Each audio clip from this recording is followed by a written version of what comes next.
When you ask someone what games they think of when they hear the word BioWare, the answers that you might typically expect are Mass Effect, Star Wars Knights of the Old Republic, and Dragon Age. The amount of times I've talked about BioWare on this channel is starting to really pile up. But for me, the release of Dragon Age Origins was probably right around the moment that the developer really peaked. Really, those 4 years between 2007 and 2011 was when BioWare really started to take root in my mind as one of the greatest devs of all time. Well, until a series of unfortunate events began to occur. Still, Origins was probably one of my favorite games for a while, before being overshadowed by Mass Effect. I played Dragon Age Origins right when it came out, and then played it another time right before the sequel released. But honestly, I haven't touched it since. I think something about it felt really old to me mechanically even when I first played it, and it kinda kept me from revisiting it until now. So in this video, I'll be running through the entire vanilla game and giving my feedback on what I think still holds up to this day, and what needed tweaking to keep it entertaining 12 years later. Obviously, there will be spoilers, and I may not hit every little quest because this game is long.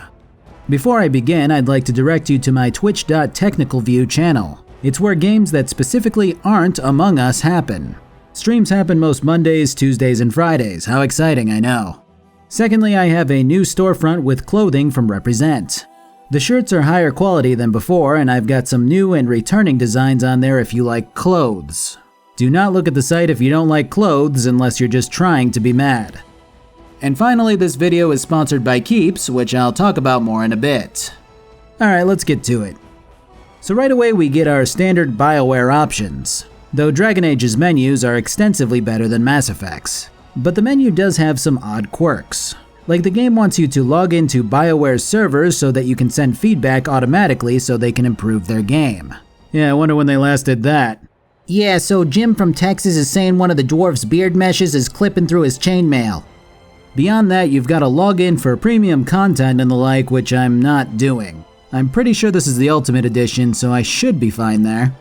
And finally, the weirdest one is that the game takes automatic screenshots of key moments in the game so that you can look back on them and go, yes. What an odd feature. So yeah, Dragon Age starts hard. I absolutely love this intro. It's been a while since I've seen it, but I've probably looked it up about 10 or so times back in the day. I mean, dated as it is, the movement and action is really well done. The cinematography is really good at pulling you into this magical medieval kind of setting. But let's recap it real quick so we can move on to character creation. So in the beginning there were these mages, right? They were super arrogant and basically thought they could harness the heavens themselves with the magic that they learned to use. Well, this led to them being cast out and corrupted by the same magic that they mastered, causing them to transform into the game's antagonist, the Darkspawn. As time went on, they started conquering and destroying all life on the planet, beginning with the dwarves and working their way through the other races. Eventually, a faction of heroes arose to meet their challenge, known as the Grey Wardens. These Wardens were able to drive the Darkspawn back to where they came from, and then everyone celebrated and shit. Then 400 years passed. A lot of people kind of forgot about the Darkspawn. Well, not the dwarves, but, you know, other people. They stopped worrying about them, they didn't think of them, they kind of just went about their lives. The numbers of the Grey Wardens dwindled to a very low amount, and eventually they stopped getting taken seriously. Well, now the Wardens have started to notice the amount of Darkspawn activity is really beginning to amp up again. So they've been trying to warn the leaders of various civilizations, but again, they're not getting taken seriously. It's a very BioWare storyline, but I can't help but really love this setup. So now we got character creation. We can choose between a dwarf, human, or elf, with each one getting bonuses to certain attributes. Humans are well-rounded like they always are, getting a +1 in most of the basic attributes. Elves are more suited to magic, with a +2 to willpower and intelligence. And dwarves are incapable of becoming mages, as they have a natural resistance to magic, along with a hardy +2 constitution and a +1 in strength and dex. Overall, I'm not sure that the racial choice really makes a difference in the long run, but I do know that I chose a human the first and second time around. Along with the bonuses, each race has a brief and interesting description. Humans are the most numerous, but also the most divided. Elves used to be slaves to the humans and have lost most of their cultures save for a few nomadic tribes which have retained their roots in nature. And dwarves have been battling back the Darkspawn since they first made their appearance, but ultimately have been losing slowly to the fiends. I actually like the background of the elves and the dwarves the most. particularly how the elves are portrayed as poor beggars for the most part rather than how a lot of other popular media tends to paint them. But I've always been a melee boy, and I just enjoy being a dual-wielding berserker type, and the dwarves fit that role perfectly in this game. So we're going to be running with one of our stocky friends this time around. After choosing your base class of warrior, mage, or thief comes the background info. There are actually 6 different backgrounds to choose from, with each one kicking off your game in a different way before converging into the main story. With humans, you get the choice of being a noble who has lived the life of luxury and proper training, or a mage who's undergoing their trial to prove their worth with magic. With elves, you get to either be one of those nomadic tribesmen from before, or you can be a mage with the same background as the human counterpart, or you can be a poor peasant who has lived his life under the rule of humans. That last one is really cool sounding specifically because it mentions that your bride was taken by a human noble to bang her before you can, leading to a path of vengeance. And finally, with the dwarves, you can choose to be born a commoner who serves a crime lord, or you can choose to be the son of nobility who finds out that there's treachery afoot in the royal family. Even if this is a short and sweet endeavor, I miss this type of introduction. Lots of games tend to leave the background up to the player with some vague details which explain what happened in the past but aren't really expanded too much besides the occasional dialogue line. But with Dragon Age Origins, you get to play out at least a chunk of your character, which really helps you to start understanding the life that they've lived and how they've gotten to where they are. It'd be like if you could play out a brief amount of Shepard's life in Mass Effect 1, which was contingent on the background that you chose. Anyways, in this case I'm going to be playing the Dwarven Noble, since that sounds the most fun from the choices that I've locked myself into. From here you've got your appearance options. There's not a lot that's super special about it, it's just a very solid character creator. I do like that I can customize the portrait though. Ooh, that boy's sassy. Next we have attribute allocation. So strength is definitely going to be my main point dump here as it affects my damage output and accuracy. Dex is also pretty important, seeing as I need quite a lot of it to make dual wielding work properly. Plus it helps my dodge chance so I'm not getting slammed by everything. My last important skill would be willpower, which on the surface looks like it affects a mage's mana pool primarily, but it also gives my guy more stamina generation, so it's pretty important. Beyond these 3 key skills, I intend to eventually pick up some cunning, which is primarily a rogue skill, but it also gives me access to the master rank of coercion if I choose to invest in it. And finally, there's magic, which is mostly a mage skill beyond increasing stuff like potion effectiveness and constitution. Now, constitution seems like it would be a good skill to have on a warrior, but it's actually kind of a waste when compared to how good dex is.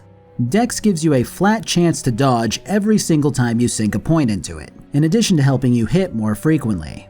Additionally, it gives dual wielders more damage per point. So what does con do differently? It gives you 5 health per point. So it's really not worth squandering everything that strength and dex do for you for that trade-off, making it near worthless by comparison. Next up we have skills, which I can choose one of beyond my presets. We've got coercion, stealing, trap, potion and poison making, survival, combat training, and combat tactics. The creation stuff and stealing are pretty easy to understand just from their names. Coercion is my persuade/intimidate skill, which use cunning and strength accordingly. Survival helps to detect nearby creatures and gives a bit of nature resistance. Combat training is something I've got 2 points in already, which helps warriors and rogues gain more talent in addition to stamina and damage bonus as they progress down the line. Mages can also take more damage without getting interrupted mid-spell, which is cool. And finally, the tactics slot is interesting. So basically this is an older BioWare game, meaning that the combat is kind of point and clicky, and you watch the characters on screen perform whatever you tell them to do. Well, the combat tactics allow for you to auto-program actions to be performed when a certain requirement is met. This means that you could have one of your tactics be to automatically drink a potion when you fall below a certain HP threshold, or to taunt an enemy away from a spellcaster, or whatever. It reminds me of Final Fantasy XII's Gambit system in that you can more or less program your party to behave a certain way, giving the game a much more tactical feel rather than a reactive one. So for my guy, I don't care as much about tactics since I'm going to be controlling him most of the time, but tactics are extremely important for NPC companions. But for now, I'm just going to drop a point into coercion and make it my main focus alongside combat training. And finally, we have talents, which I can choose 2 of. I'm not going to run through all of these because there's like 56 of them, But the main thing is that there are plenty of abilities for every warrior playstyle, whether it be dual wielding, archery, sword and board, or two-handed. There's also a couple of rows dedicated to the warrior class specifically, and the options here to create a unique build is a blessing when compared to Fable 2, which I just came off of. The skills I'm interested in are obviously all of the dual wielding stuff and the first row of the warrior block, which gives me access to stuff like bonus health, less fatigue, and more damage and stamina recovery. For now though, I'm just going to go straight into the highest rank of dual wielding that I can manage. And so we finally get to play the game now that I'm done talking about character shit nonstop. Here we're introduced to the dwarven city of Orzammar, of which you're the son of the king of the noble family Iduken. The city itself has been cut off by Darkspawn, but it's also considered impenetrable. So during this lull of inaction, bickering and squabbles have broken out between the various members of the noble family. Appearances are everything to the dwarves of Orzammar, and keeping them up is paramount to political survival. One can't take all this marching about and speech-making too seriously. I'm never quite ready for Steve Bloom to appear, but he does seem to be everywhere and nowhere when it comes to various media. So anyways, there's supposed to be this big-ass banquet feast thing in celebration of my character's first military commission. This is important because apparently this commission translates to more honor for myself instead of my character's brothers and cousins in an effort to eventually gain the crown. But until then, the day is ours, which leads us into a tutorial where we can go check out some merchant stalls or the proving grounds for some 1v1 combat. I opt for both, which leads us into the camera and movement tutorial. So yeah, Dragon Age is a little weird when it comes to camera stuff, as many games in this genre from this era tend to be. You can play from an overhead tactical angle or dead on the back of the character. The camera rotates with A and D, and your character strafes with Q and E, which can thankfully be flip-flopped. Of course, you can also use your right mouse button to drag your camera around, so it isn't all that bad, it's just a little weird. So the first little mini-quest that we stumble upon is an argument between a noble from a different house and a scholar who wrote about the noble's founder. The scholar states that the noble's founder only got to the place that he was through records of bribery, blackmail, and intimidation. He claims to have documentation of these events. I'm to choose between covering up history to protect this guy's house, or telling him to go suck it. I go with the latter, and the nobleman is obviously pissed. My right-hand man here then asks me if I want him killed, which is fucking awesome and immediately puts into perspective just how much power I have as the king's son. I choose to have him killed quietly, an assassination that I'm assured will take place within the hour. I love it. Next I meet with my older brother, who's the next in line for king, and my younger brother. The younger one seems to follow the older one around like a dog, while the older one talks down to me and orders me to go meet with the king. I tell him to fuck off before continuing my exploration of Orzammar. Next we meet up with some women who have the express goal of getting a baby blasted into them by a noble so that they can spend the next chunk of their lives living in the royal chambers and looking after it. This behavior is looked favorably upon by the royal caste as it creates more royal knights to fight for the city. I decide to tell the one who's not Barbara Streisand to meet me in my chambers after the ceremony before heading over to the proving grounds. My favorite part about this game's dialogue is how differently I can respond to a given situation. I can play the idiot who knows nothing about the world, or I can play the down-to-earth noble who has no issue talking to the commoners. Or I can play the exact opposite and ask my right-hand man why these peasants are talking to me. I mean, they all serve the same kind of narrative, but it really helps me to play my guy the way I want him to be perceived. It's actually something that BioWare never really quite got right in my eyes until now. Whereas KOTOR had you playing a Jedi who was almost explicitly good or evil with no middle ground, and Mass Effect had you playing dickhead Shep or understanding and thoughtful Shep, Dragon Age has you responding in much more human ways.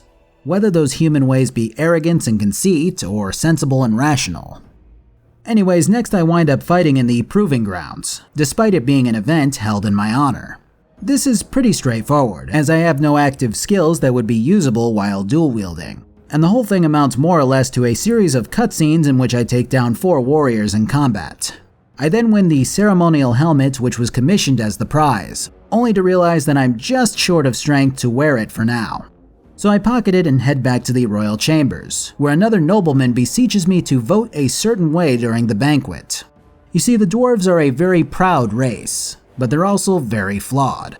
They view women as inferior, and anybody who leaves to the surface as unworthy of being a dwarf. The man that I talked to about this latter issue explains that dwarves rely on trade from the surface to continue on as they do, before eventually breaking down and stating that he doesn't actually give a shit about surface dwarves, and that he's only doing this for his wife, whose cousin went to the surface on a business venture before losing all of his money. Apparently when he left for the surface, he was stripped of all nobility and high standing, because that's what the law decrees. So I can choose to vote for or against this guy's petition to allow surface dwarves to retain their houses and have a standing to return to. I have a feeling I might wind up on the surface myself, so it may be best to go with this idea rather than against it. Will we really turn our back on our brothers and a potential fortune in cheap labor because of a political technicality? Denial of the traditions of our people does not qualify as a political technicality. So before I continue on, I want to touch on a brief issue that I'm facing. And it's not a bad issue to have, but it does affect this video. As you might have noticed, I'm talking about literally everything I'm running into. And maybe that's redundant, but I really can't help it. Every little thing I've ran into has been something that's only further expanded on and caused intrigue to such a degree that I want to tell you guys about it. I feel like it helps to tease the feeling out of the game and set the tone for everything that's about to happen. But this game is also very long, so bear with me in the fact that I am trying to be concise here. Like I said, it's not a bad issue to have. It actually speaks volumes about the storytelling here and how everything is set up. Even more so when you realize that this is only one of 6 potential setups.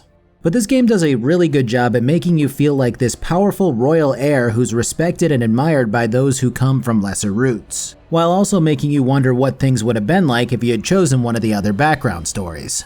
Or hell, if you had chosen a female dwarf when there's all this talk about women not being capable warriors and the like.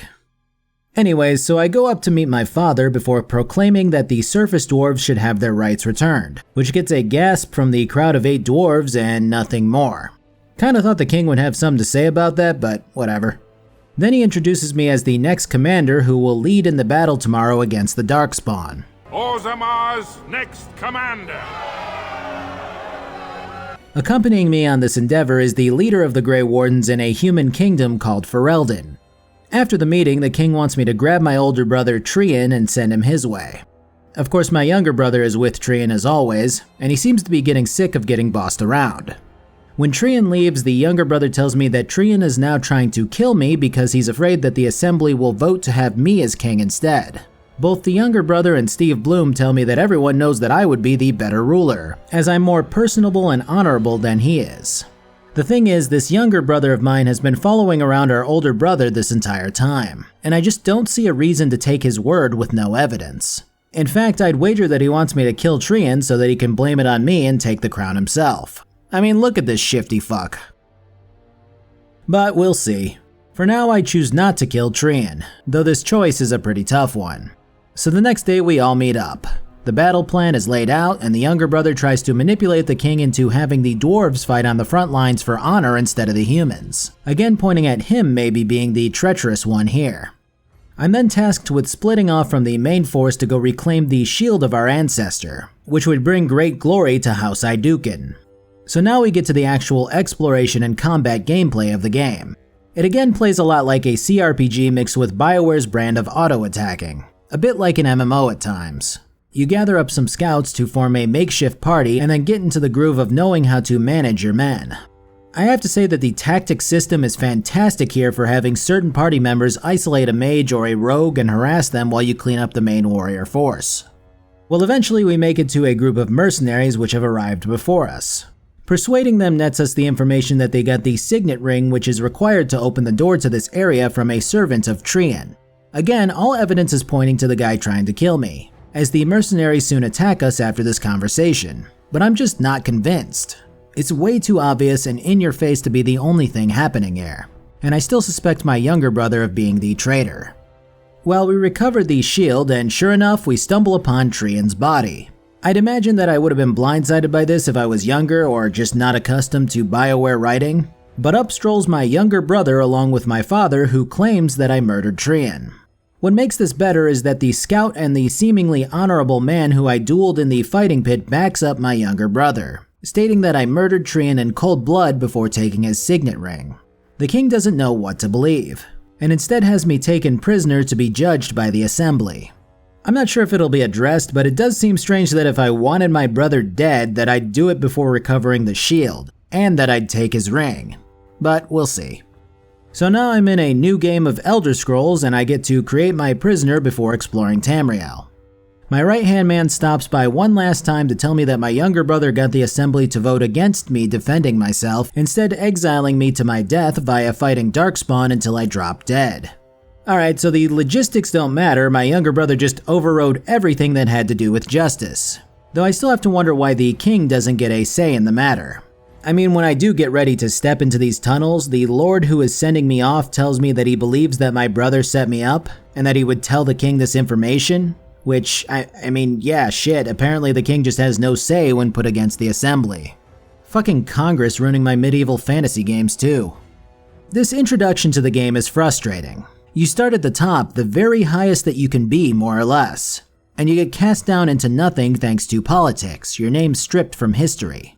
I kind of feel like a moron for looting everything now, but I guess it is what it is. Jesus man, what a start.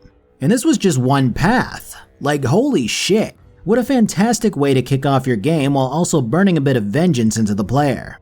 God, I hope I can come back and kick my brother's teeth in.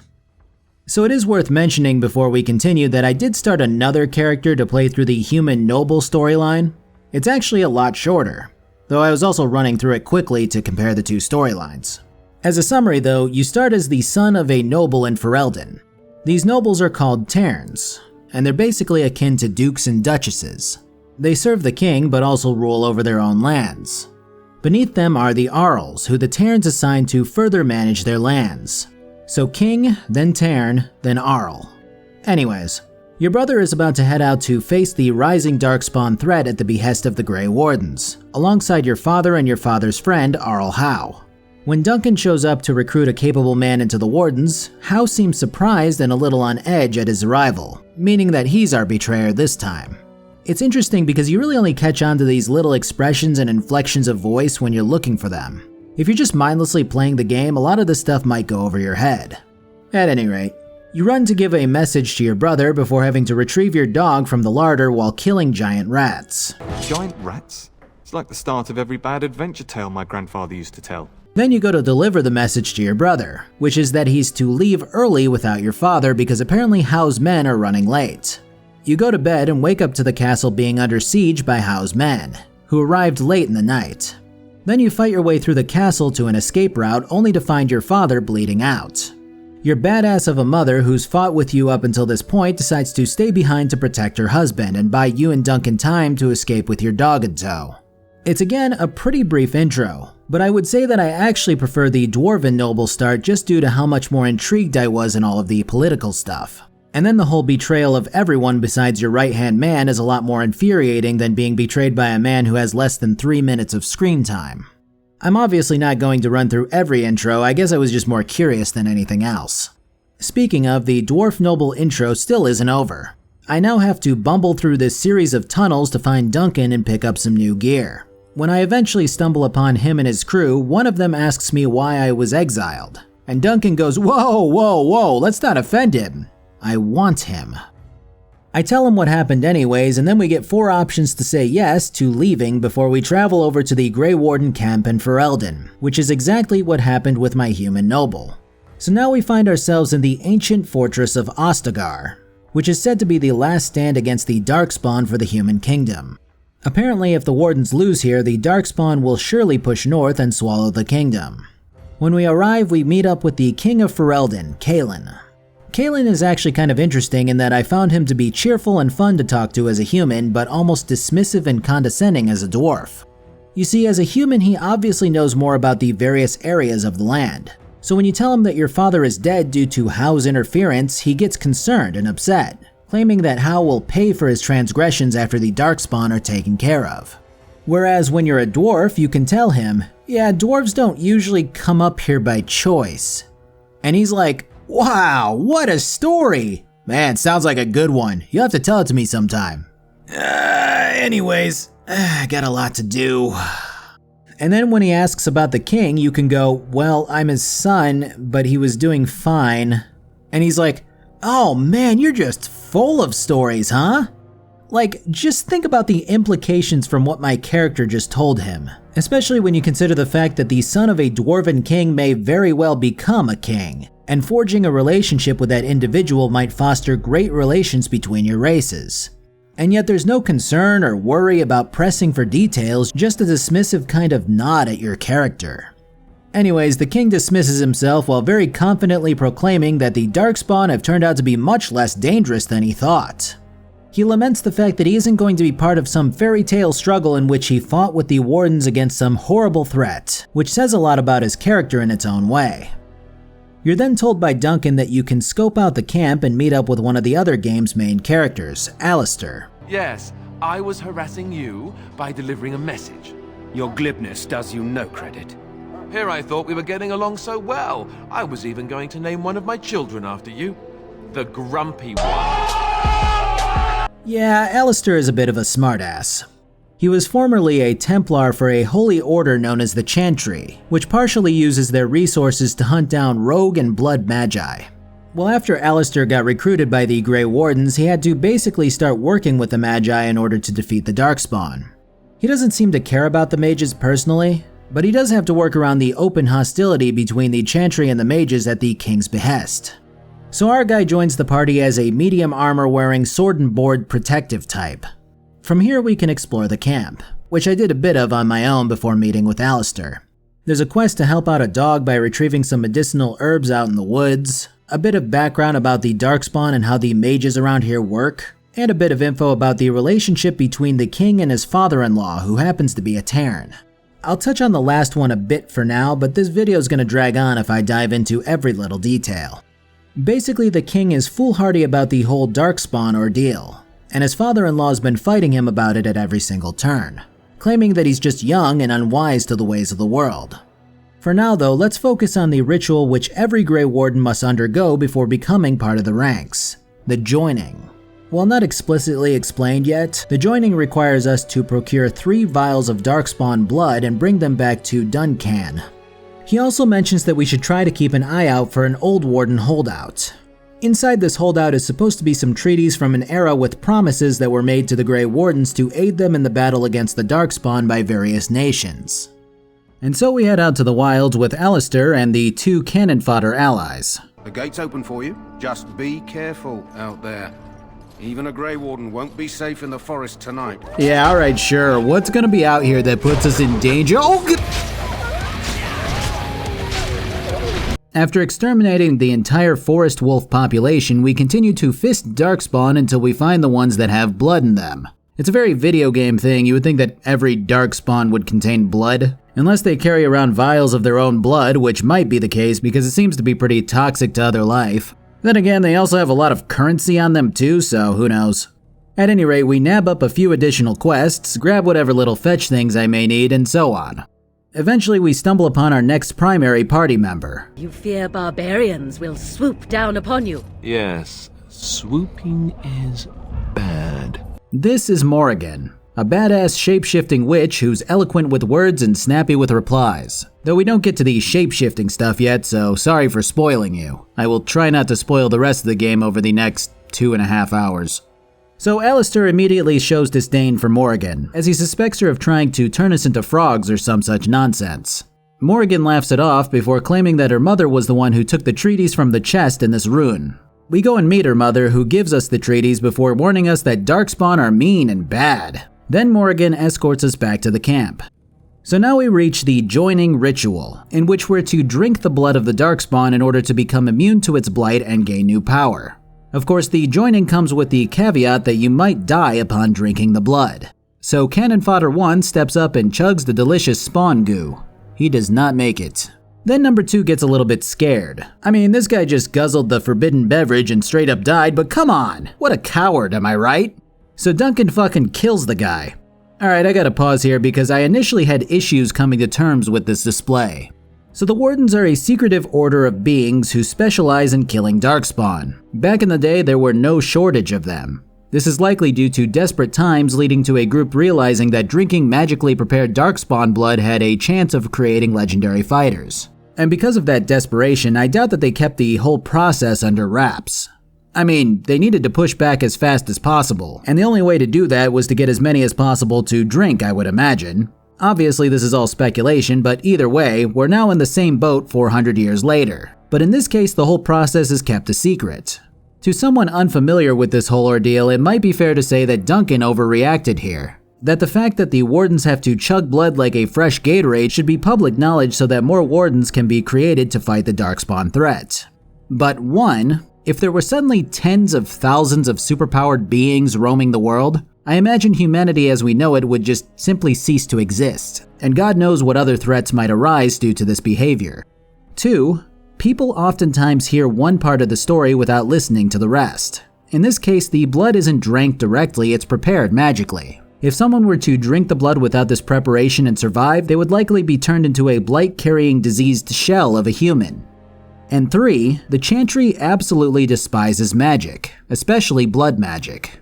Now they do overlook the Warden's usage of it just because it's a necessary evil. But if word were to get out that the Chantry showed inaction towards the Wardens instead of condemning them, it would tear the Chantry apart. And if they did condemn the Wardens, it would make it very, very hard for them to recruit any more Wardens. So yes, Duncan was within his right to kill Jory here, despite it looking to be very cruel. But I will say this, Alistair was with us the entire time. He saw how cowardly Jory was.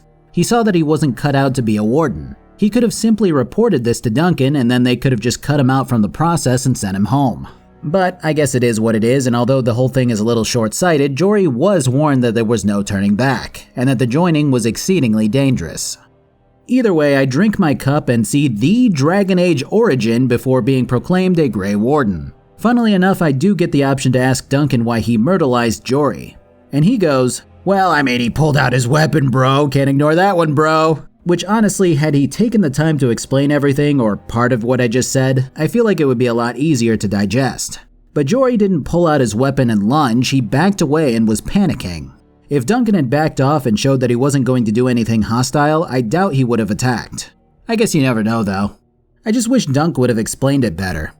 So after this, we meet up with King Kalen, who is still rambling about how great this battle is going to be. His father-in-law continues to berate his foolishness, but ultimately submits to his king.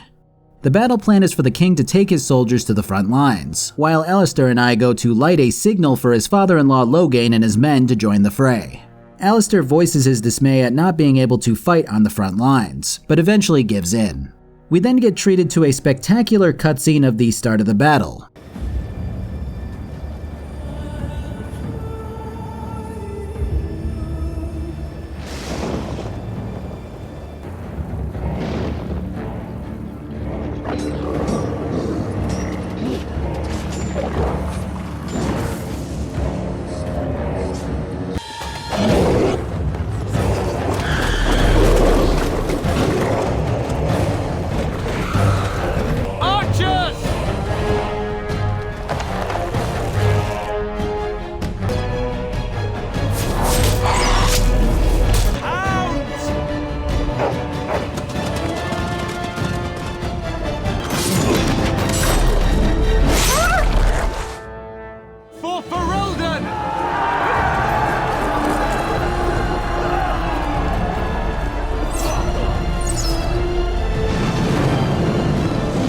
I just can't help but fillet this game. The music is amazing, the choreography is perfect, and the overall scene is something out of a movie. I don't know, maybe watching this group of Chaos Warriors charge these Empire soldiers is just my jam, but I'm fully invested at this stage. So back to myself and Alistair. Turns out that there was a back door into the tower where we needed to light the beacon, and the Darkspawn have started to pour into the building, meaning that they're either a lot smarter than we've been giving them credit for, or someone's helping them out. I'm banking on this scary looking fuck. Either way, we now have to work our way up the tower. Fighting, looting, exploring.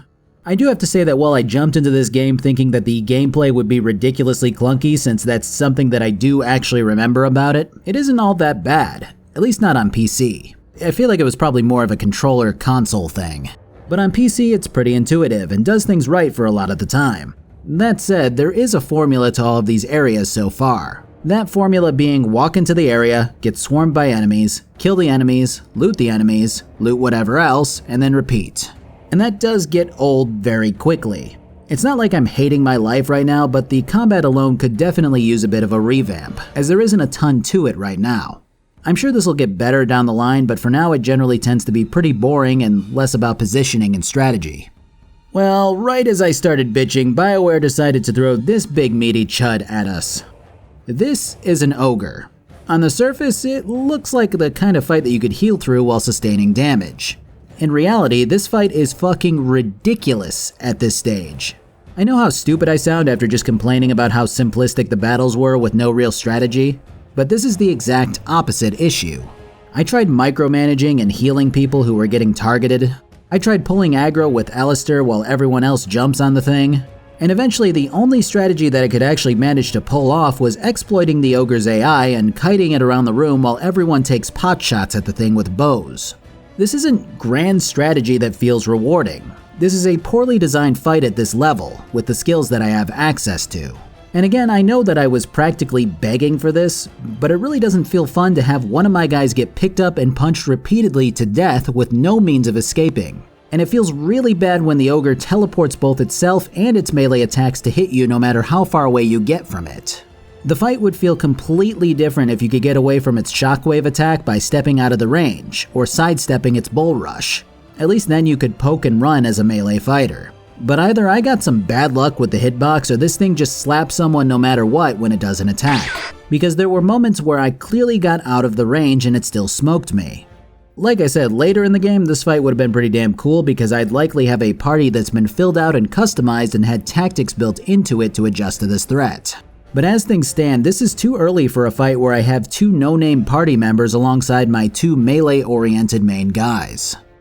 Either way, it's time to light the beacon at last. Well, as foreshadowed, Loghain sees the beacon lit and orders his men to retreat. I'm of two minds about this cutscene. First off, BioWare isn't particularly adept at keeping betrayals a secret. I mean, a lot of the people that are going to pull off some kind of huge betrayal tend to look like this. But even then, their behaviors tend to really lend to that foreshadowing. Now that said, the other way that I think about this whole ordeal is emotionally. And emotionally, I definitely felt anger and dismay towards Loghain's betrayal here. So even if BioWare isn't super great at hiding these things, they're good at making the player feel these emotions during these inevitable betrayals. Predictability doesn't necessarily make something bad, just as blindsiding the player doesn't make something great. There are so many instances of movies and games where the writers decided to just shoehorn some kind of blindside into their script because that makes the media much better in their eyes. But it isn't a catch-all that automatically just one-ups the media that it appears in. It has to be told correctly. And sometimes there has to be traces of foreshadowing to make it work out. Either way, reinforcements don't arrive, and this big load from the Darkspawn army does. It grabs King Cailan and squashes him like a fucking grape before Duncan ascends to Super Saiyan and climbs the thing like a rope ladder with his blades. It falls, but not before the king has been ran through the soda can recycling machine. Then a group of Darkspawn fire a slew of arrows at myself and Alistair, before we pass out and wake up in Morrigan's hut. Apparently her mother turned into a big old Lord of the Rings eagle and grabbed us up before bringing us to safety and healing us. So here's where we stand. The Darkspawn won the battle. Alistair and I may be some of the last Grey Wardens. God knows what happens to Duncan, and Loghain is probably off looking like Snape somewhere. Morrigan's mother then insists that she knows nothing about the Darkspawn after giving us specific information about how Archdemons supposedly came to be. Archdemons are the biggest and baddest Darkspawn, the most intelligent of them who lead their minions against the forces of humanity. If we take out an Archdemon, the Darkspawn will likely crumble until they get a replacement. But either way, we gotta start building an army.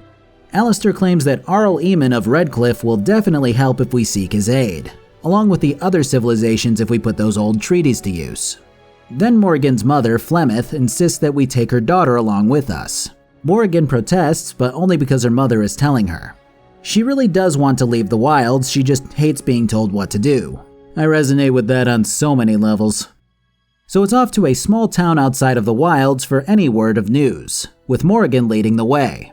Now Morrigan is truly a character that we can build in a variety of ways. She's kind of the inverse to Alistair in that regard, as Big Al is almost destined to be a juggernaut tank. Morrigan, on the other hand, can be a DPS powerhouse, a status caster who weakens enemies, a full-blown support mage with healing, a shape-shifting tank, and so on. For this playthrough, I'm going to focus on her being more about control and support, which is the opposite of the high DPS role that I had her in my previous runs. Can you cook? I can cook, yes. And so we head out to the town of Lothering, where we're going to attempt to garner some information on the happenings to the kingdom before proceeding with the gathering of an army. Meanwhile, we cut to Loghain, who's doing his best impression of a sphincter while prompting people to join him or die. But what of the army lost at Ostagar? Your withdrawal was most fortuitous. Yo, what the fuck? Oh, you hear what he said? I saw a mud crab a couple of days ago. Ugly little animals. Antigon, my father is doing what is best. Did he also do what was best for your husband, your majesty? Shit. Anyways, on our way to Lothering, we wind up running into a small platoon of Darkspawn along with the dog that I saved from the Blight earlier by bringing back some special flowers. The dog is built like a brick shithouse and fills out our 4th party slot nicely.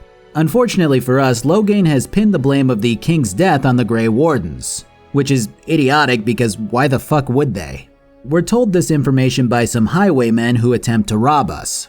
After intimidating and persuading them to both forego their robbery and pay us instead, and then stealing from them and chasing them out afterwards, we make our way into Lothering.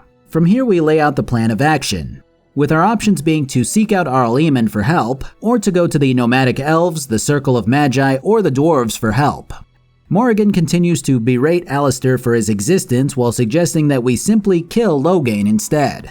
If I were to tentatively lay out a plan based off of my memories of who you can recruit and what you get, I think I'd like to go to the Circle first, followed by Eamon, followed by Orzammar, then the elves, and then finally going after Loghain.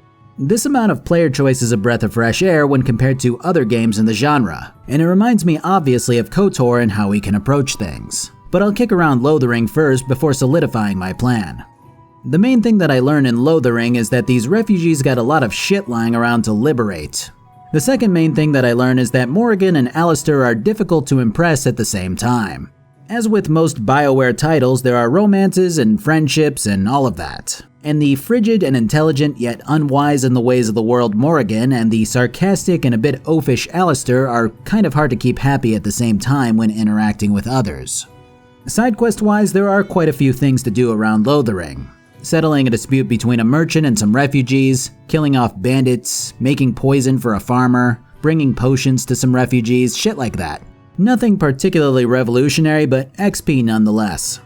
Anyways, we soon find out that Arl Eamon has fallen dreadfully ill, so much so that his knights are now seeking miracle cures that are said to remedy any ailment. Great. A side note here, fuck the Chantry. I went to talk to the revered mother here who is sitting in her chair, and she goes, "Hey, you look like you got money. Wanna donate?" If I say that I just don't have any, she's like, "Ah, well, that's alright." And then I ask for her blessing and she's like, whoa, the fuck? You did not pay me any money. Why would I bless you? Because you want to help people, I think? Shithead. Eventually, we meet our next party member, Liliana. Lils is a bardic rogue archer type, which brings to the table a solid mix of DPS and support if you take her along. I'm gonna have her focus on mostly archer stuff with a touch of bard, though I may switch her out here and there for different party members if need be. Personality-wise, not a lot is shown about her yet. She interferes in a fight between some of Loghain's men and yourselves, before throwing herself at your party and insisting that God told her to help you. She claims that she did quote-unquote other things in her life before becoming a part of the Chantry, but ultimately keeps to herself until further notice. This brings us to our next party member. Jesus, they really packed him in here, huh? This is Sten. Sten was always one of my permanent party members due to his demeanor and how interesting he is as a character. That said, he was always a two-handed berserker type in my eyes, maybe a tank, and in this particular run I'm kinda full up on melee tanky boys. I might switch between him and Alistair depending on which area I'm in, but for now let's focus on what's going on with him. Sten is a Qunari, a race that doesn't fall into the three main races that we've encountered up until now. I'll get more into them later, but the thing to know here is that Sten has been captured by the Chantry for the murder of an entire farmstead family after they took him in one night. Sten admitted that he killed them and then gave himself up without a fight. Upon bringing Liliana with us, she convinces the revered mother to give up the key to his cage so that we can free him. He seems indifferent about being freed, submitting to the idea that if he joins us against the Blight, that he'll atone for his sins. We'll touch on him more later. So I continue mopping up side quests, my game crashes, the usual stuff. It's a lot of busy work with decent experience and monetary gains at this stage for my party. The way that side quests are structured is interesting and, quite frankly, pretty damn stupid. I mean, like I said, they're good for the gains, but what they basically have you doing is going to this bounty board, running out to the north side of the map, taking out bandits and spiders, and then running back and turning those in. Then a couple more quests pop up and suddenly there are wolves and bears and a dead body in the north instead of all of the stuff that you just killed. So you kill all of those, loot the body, and then run back to the bounty board at the opposite end of the map. Like I said, it's busy work. But it almost seems like all they had to do to make it less back and forth-ish was expand the area map a little further out and give you all the bounties at once. Oh well, let's get the hell out of here. Welcome to camp. This is our ebb and hawk of Dragon Age, and it helps you to get to know your party better while you prepare to move out to your next leg of the story. Right now I'm gonna put the whole get to know your party thing on hold because I would rather tackle them all at once and then kind of do the whole personal rankings thing. Though it is worth noting that thankfully these god-awful ugly-ass helmets that my party has equipped disappear during dialogues, which is honestly a nice touch. Additionally, a dwarf and his son who we saved from Darkspawn roll up on our camp and decide to stick around to sell us goods, which is also cool. I think he even has stuff that I gathered from my prologue play like the Proving Helm, in addition to some crazy nice albeit expensive gear. And his son can enchant my stuff, granted I have the runes and correct items. Awesome. The main thing that I wound up picking up was this Dwarven Merchant's Belt, which according to the wiki doesn't even need to be equipped at all to give a plus 5% gold gain overall. The final thing that we learn at camp though is that my father, the Dwarven King, is dead, which means that we'll unfortunately be meeting my brother when we return. Shit. Eventually we roll out to the Circle Tower, or at least the outskirts of it. We have to take a ferry across, but first I look around to find a guy who says that they're not letting anyone across the lake. And a sack of side quests. Like, it's just a big bag of side quests. I got no other way to explain it. Anyways, I intimidate my way across the lake like Moses and wind up at the tower, where surprise, abominations have taken it over. Some Templar dude claims that he barred the doors and sent word to Loghain that he wants to destroy the tower and all of the mages in it because he feels like it's a lost cause. I tell him to let me in so that I can ride the abominations around like skateboards, and he states that he won't let me back in unless the first enchanter is alive. Which is stupid because even if he isn't and I destroy all of the abominations, well, I mean that's just a blown up tower for no reason. So we head in and find bodies everywhere, which is about what I expected. We continue further in and find Wynne, who we actually met in Ostagar before the big battle. She's understandably wary, expecting us to have been sent in to murder all of the mages in here. After convincing her that we're not here to kill her, she explains that a mage named Uldred attempted to take over the tower after returning from battle, but ultimately failed. His interference, though, did produce these sludgy abominations which now roam the tower. I will not lose the circle to one man's pride and stupidity. Morrigan then pipes up and tells me that the mages here deserve to die because they chose to allow themselves to be subjugated and controlled, which is needlessly cruel. I actually have to fault the dialogue responses here with this particular trade though. So I'm not going to get super into Morrigan's character yet, but she's very much a practical person. She believes in freedom as a human, and isn't above the idea of not assisting those who are weaker. She believes in doing things which help specifically us and our cause, and not doing things which would help those who would otherwise be unhelpful to us. So this entire time I was waiting for that concept to come up, to appeal to her selfish side, some dialogue option that says, hey, we could use these people against the Darkspawn, but that option never comes up. Instead we get the options of, yeah, you're right, fuck these guys, or you're a poisonous harpy bitch, and some lukewarm options in between. And if I do agree with her, then we fight Wynne to the death, which is laughable when you consider that Alistair here just helps us and doesn't disapprove of the events. I just feel like this instance of dialogue options dropped the ball here. Anyways, Wynne is a strong and stern older mage who seems to be kind-hearted. She cares about the lives of her fellow magi and seems to be very knowledgeable, but we'll get more into her character later. Combat-wise, she's got a bit of versatility as Morrigan does, but she's much more suited for healing above all else. I might switch off between her and Morrigan, but it'll really depend on how badly I need heals over control. As we head further up, we find our first group of defected mages, who immediately fight us upon moving up on them. When we defeat them, one of them survives and starts begging for her life, She states that they were only doing this to be free of the Circle, to lead their own lives and not be bound by the Templars. She then pleads for us to spare her, claiming that she'll go seek penance at the Chantry. Alistair notes that the Chantry wouldn't take her and would just kill her off. Liliana disagrees, claiming that the Chantry accepts all, which I definitely disagree with. Either way, this group attacked us unprovoked, and the woman gave me a sob story after about how they didn't mean to. I wind up killing her. So we keep ascending the tower, fighting wave after wave of abominations along the way. Eventually we make it to a Desire Demon with tactical jug covers keeping this game safe for now. She has enraptured a Templar by sucking his life force while he seems content in believing that she's his wife. I wind up killing the succubus and Templar daddy, which you'd think I'd be able to at least spare the guy. And then we head across the hall to find this load of flesh, who casts a sleep spell on us before I wake up in a dream world. Here I find Duncan, who welcomes me to the city of Weishaupt and tries to convince me that the world has been saved.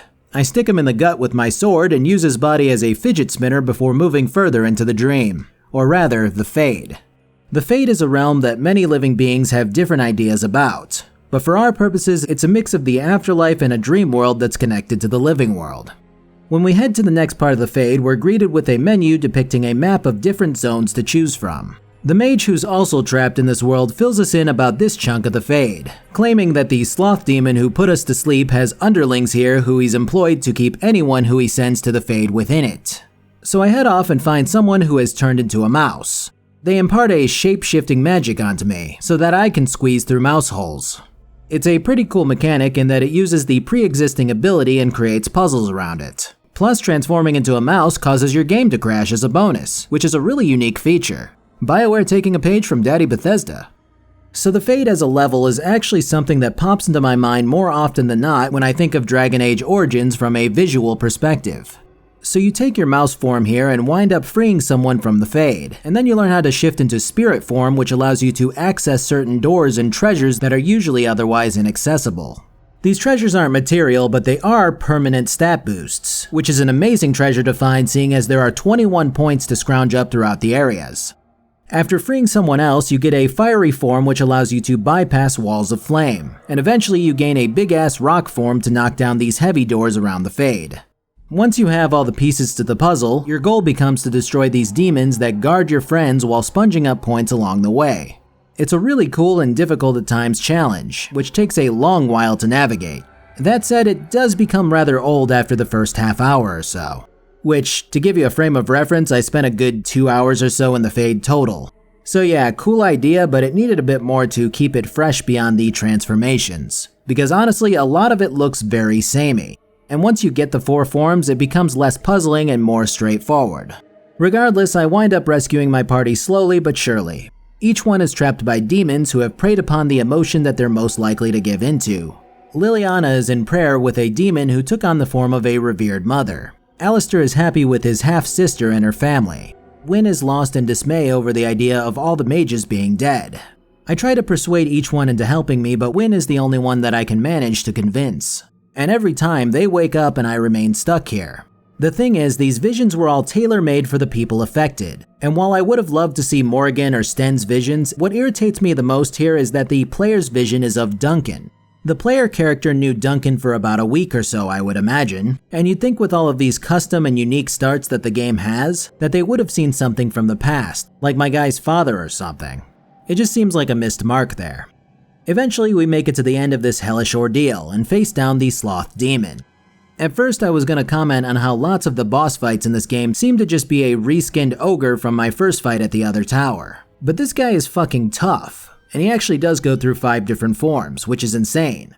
If he casts Walking Bomb, I'm pretty much fucked. But even without it, I was popping over to Wynne to chug potions and target heals, while also sipping down my very last potion.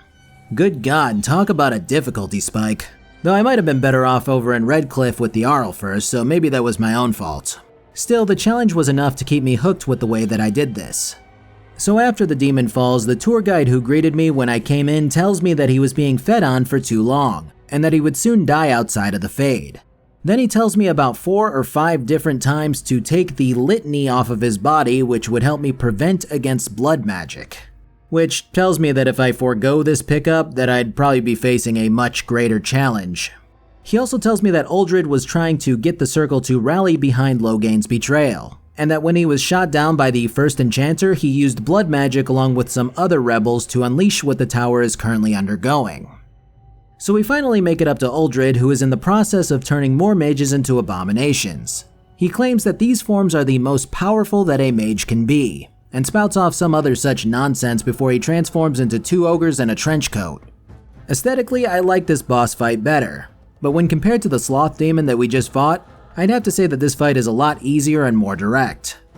So he goes down and we pick up Steve Bloom, who's masquerading as the first enchanter this time, and then we head back to the Knight Commander of the Templars who lets us in. From here we can choose to persuade the Templars to take over the tower, kill off the rest of the suspected blood mages, and lock the first enchanter into containment. Or we can choose to side with the mages and tell the Knight Commander that the tower is safe for now. I obviously go for the latter here, and the end result has the mages pledging themselves to my cause while the Templars oversee the tower. Had I went the other way, it would have been the Templars pledging themselves to me, which is a cool touch for replayability. One small thing to note here is that when your character is a dwarf, the camera tries to stick onto his face as it does when you're one of the other races. But with him being a lot shorter than the other races, it causes anyone in the background's head to be cut off, which is goofy when a serious cutscene is playing out.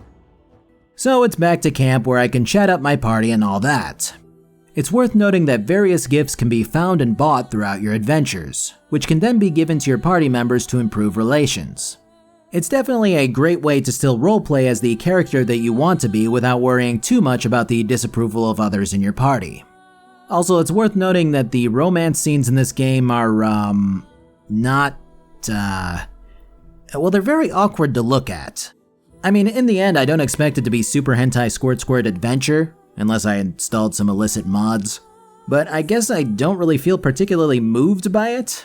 Not in that way, you fucking degenerates. But like the scenes feel like they're in there because that's just what BioWare does, and not because this is a romantically charged display of love or a feral display of lust. And that's also probably a point against the gift system, seeing as when I entered camp, Morrigan was a little over the neutral mark. But giving her 3 whole gifts suddenly made her decide to bang until we're numb. And this doesn't just apply to love interests. I feel like giving anyone just 1 gift that they particularly enjoy is a really easy way to take someone from the neutral mark to maxed out or nearly maxed out, just from the chain of conversations which open up from there. If you suddenly have a conversation or 2 and you nail the approved options, then another one might open up which you can do the same thing in, and so on. It feels like gifts are a way to immediately tip the neutrality over into a solid relationship without having to work for it. Whereas Obsidian's relationships in KOTOR 2 very much had you spanning the entire game while building them up slowly for the most part. Alright, before we move on to Redcliffe, let's talk about my sponsor for this video, Keeps. So Keeps is an online subscription service for men to help them keep their hair. Good name. I've actually been growing out my hair since meeting my wife over 4 years ago now. And since then, it's been a weird journey for me, seeing as I was always used to having a lot shorter hair. Learning which shampoos would suit it better, learning that conditioner exists and should be used by men too. Things that I've been laughed at by my wife repeatedly over. But something I've noticed is that if I just run my fingers through my hair, quite a bit of it'll just come out, which doesn't seem like a good sign. This is where Keeps comes in. Keeps is actually designed to help you prevent that potential hair loss before it gets out of control, and not as a cure for baldness. The sooner you start using it, the more hair you can save. Basically, the process goes like this. You submit your information online through Keeps, and a licensed doctor looks over it to tailor the right hair loss treatment plan for you. You can message your Keeps doctor 24/7 with any questions or concerns that you might have while monitoring your progress with the Keeps Progress Tracking tool. And when all is said and done, your treatment is shipped to your door every 3 months. Now, it is worth noting that as with all medical products, there's always the chance for a rare side effect to pop up. So please feel free to educate yourself through the Keeps website if you want to learn more. If this all sounds good to you and you're ready to take action and prevent hair loss, go to keeps.com/saltfactory or click the link in the description to receive 50% off your first order. That's keeps.com/saltfactory. Thanks, guys. Anyways, let's head off to Redcliffe at last. As we travel to it, we witness another cutscene in which the traitor from the human noble story, Arl Howe, is meeting with Loghain. He presents the news that some of the wardens have survived the betrayal, along with news of civil war with those who disagree with Loghain's takeover. His solution to the former is hiring the highly skilled, self-proclaimed best assassins to take us out. When we arrive in Redcliffe, Alistair decides that now's the best time to drop the fact that he is a bastard child of the king, and that Kaelin was his half-brother. Fantastic. He says he never cared about technically being royalty, but that it may come up when he talks to his adoptive father Arl Eamon. Well, if he talks to him. Obviously the good Arl is still ill. And worse yet, zombies seem to be pouring from the castle every night to eat the flesh of the living in the village. Which means we're 2 for 2 on the whole "this important building is now producing monsters" event. Eamon's brother is leading up the defense against the zombies, at least partially. Morrigan is as always combative about helping others. Apparently her plan would be to just find towns that aren't under attack and ask for help without doing any favors. The second in charge here is the mayor, who's having issues getting the blacksmith to arm the villagers. Apparently the smith is distraught and drinking himself to death due to his daughter being unheard from since the castle's communications fell silent. So it's up to me to try to get the old fuck working again. First I try to reason with the door. Then I try to intimidate the door. Then I try to lockpick the door. And then I smash the door down. Well, at least I had options. Sure enough, the drunken bastard is in here yelling about nonsense. I calm him down before he explains that his daughter works within the castle serving the Arlessa, which is Arl Eamon's wife. She hasn't been heard from, and he's mad at the mayor for not sending a bunch of men to their deaths to check on her. I promise him that we'll find her in exchange for weapons and armor for the townsfolk. Morrigan disapproves. Oh, lovely. Shall we next begin rescuing kittens from trees? Holy shit, woman, how are you this short-sighted? Anyways, we get the militia outfitted and move on to our final person in charge, who claims that the Arlessa told the knights about a sacred urn of ashes which could cure any disease to help Eamon, which is what those guys in Lothering were looking for.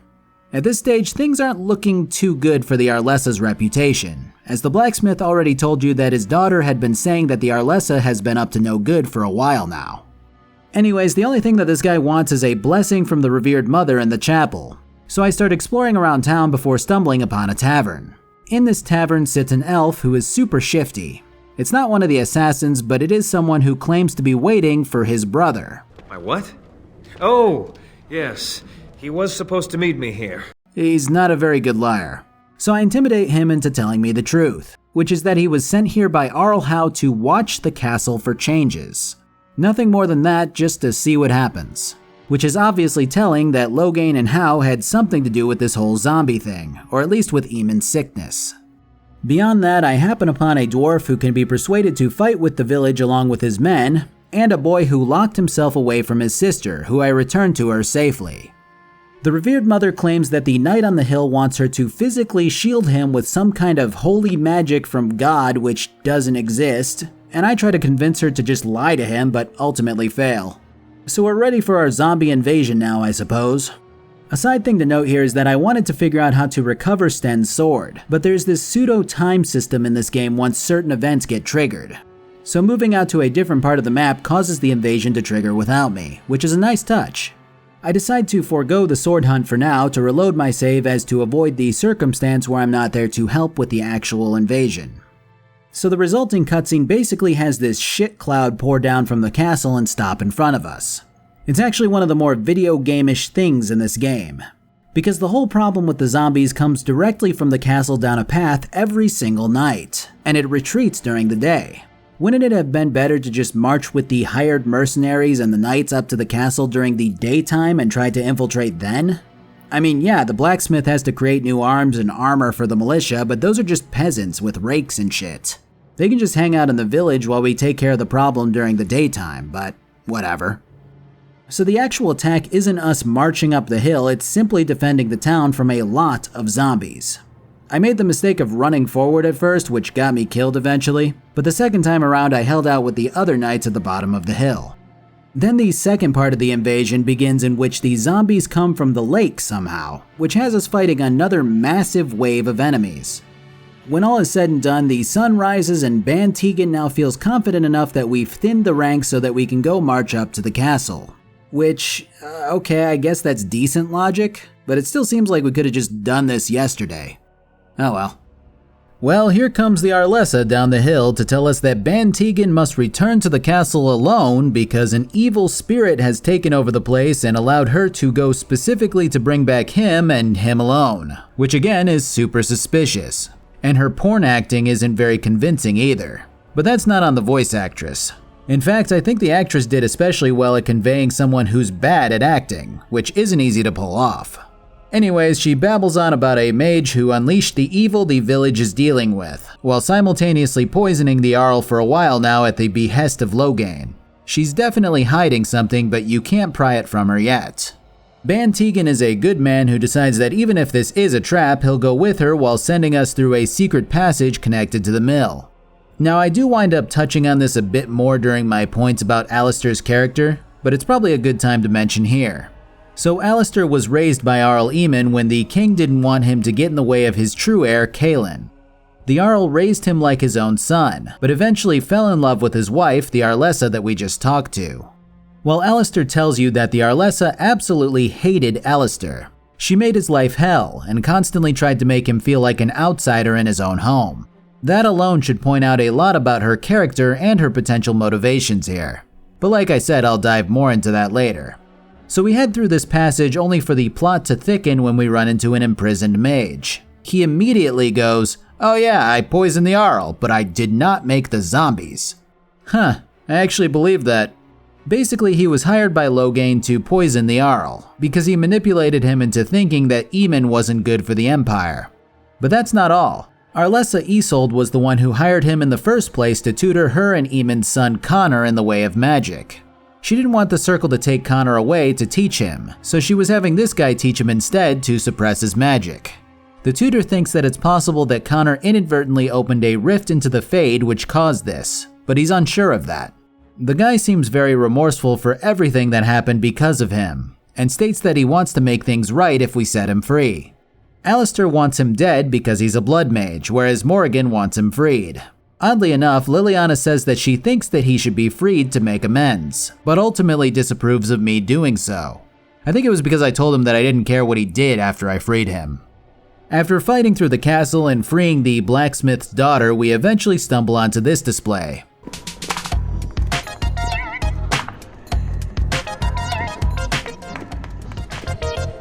Yeah, the boy has been possessed by a demon as the mage predicted, and is now controlling his uncle. The Arlessa stands glumly by him, trying to convince her son to come back to consciousness. The demon pays no heed, insisting that he should eat me for dinner.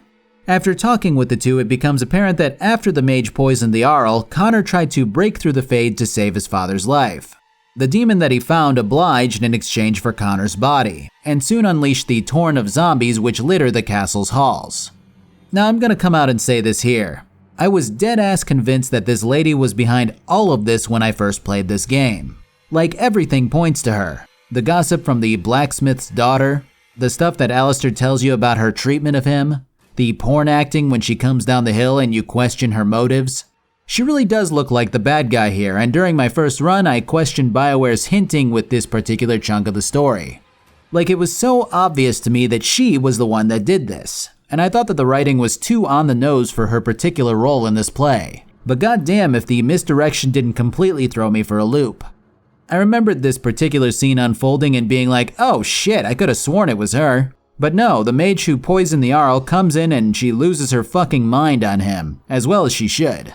And the lack of combativeness from the mage only proves that she more than likely had zero to do with any of this beyond hiring him to keep her son's magic a secret. I'm actually kind of baffled that I'm finally playing a game where I don't go, you know, this would have been a better plot line, at least so far. So the mage insists that he wants to help reverse this process after we fight all of the mind-controlled people in the room and the boy runs off.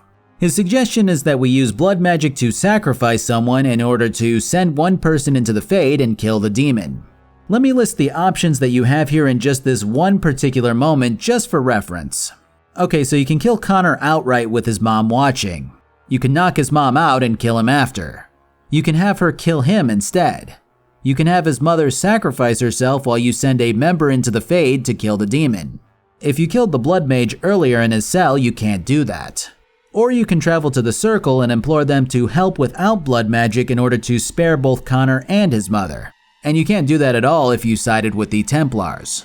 This is a complete sequence break from this quest if you choose to run to the Circle and complete that quest now. But as I've already done it, I can simply just drop by and say, hey guys, why haven't we invented text messaging yet? Also, can you kill a demon please? Thanks. But the sheer amount of options for this one quest is staggering. They all have different impacts on the party's approval and a few of the characters, and it really makes for a more replayable game. Like the first time I definitely sacrificed the Arlessa, and the second time I killed the sun. The fact that this is my third run and I'm still experiencing new content is a goddamn blessing. At any rate, on my way to the Circle Tower to gain their help, we run into that assassin who was employed before, along with a swarm of his people. We dispatch them easily enough and get the option to spare the head honcho and question him. He tells us everything that we already knew from watching the cutscene with Loghain, plus the fact that he's not loyal to the Antivan Crows, which he's served up until now. I then have the option to recruit Zevran into the party if I choose. Zevran's a fun guy, the epitome of the roguish type with a silver tongue and brutal honesty. I also know a great many jokes. 12 massage techniques, 6 different card games. I do wonderful at parties, no? As always, I'll touch more on his background later, but for now I'll note that I enjoy being able to recruit someone who initially tried to kill me. Definitely adds a little more variety than the standard method of recruitment in these things.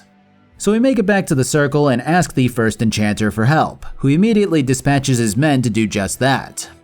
When it's time to confront the demon, I can choose to either send in Morrigan, Wynne, the mage who poisoned Eamon, or I can try to convince the first enchanter to give it a whirl. He does not buy it since my convincing skills could use a little brushing up still. But the poisoner does want to try to make amends, so I pick him and send him in. When he gets to the vision of Connor and tries to convince the demon to leave, Connor suddenly gets a lot hotter. The next 3 or so fights consist of me fighting this desired demon and its minions, which isn't too bad. This Jowan guy is pretty stacked on spells, so it's really no issue until we get to the demon's true form, in which it becomes pretty clear that standing my ground isn't going to work out here. So the battle looks more like this.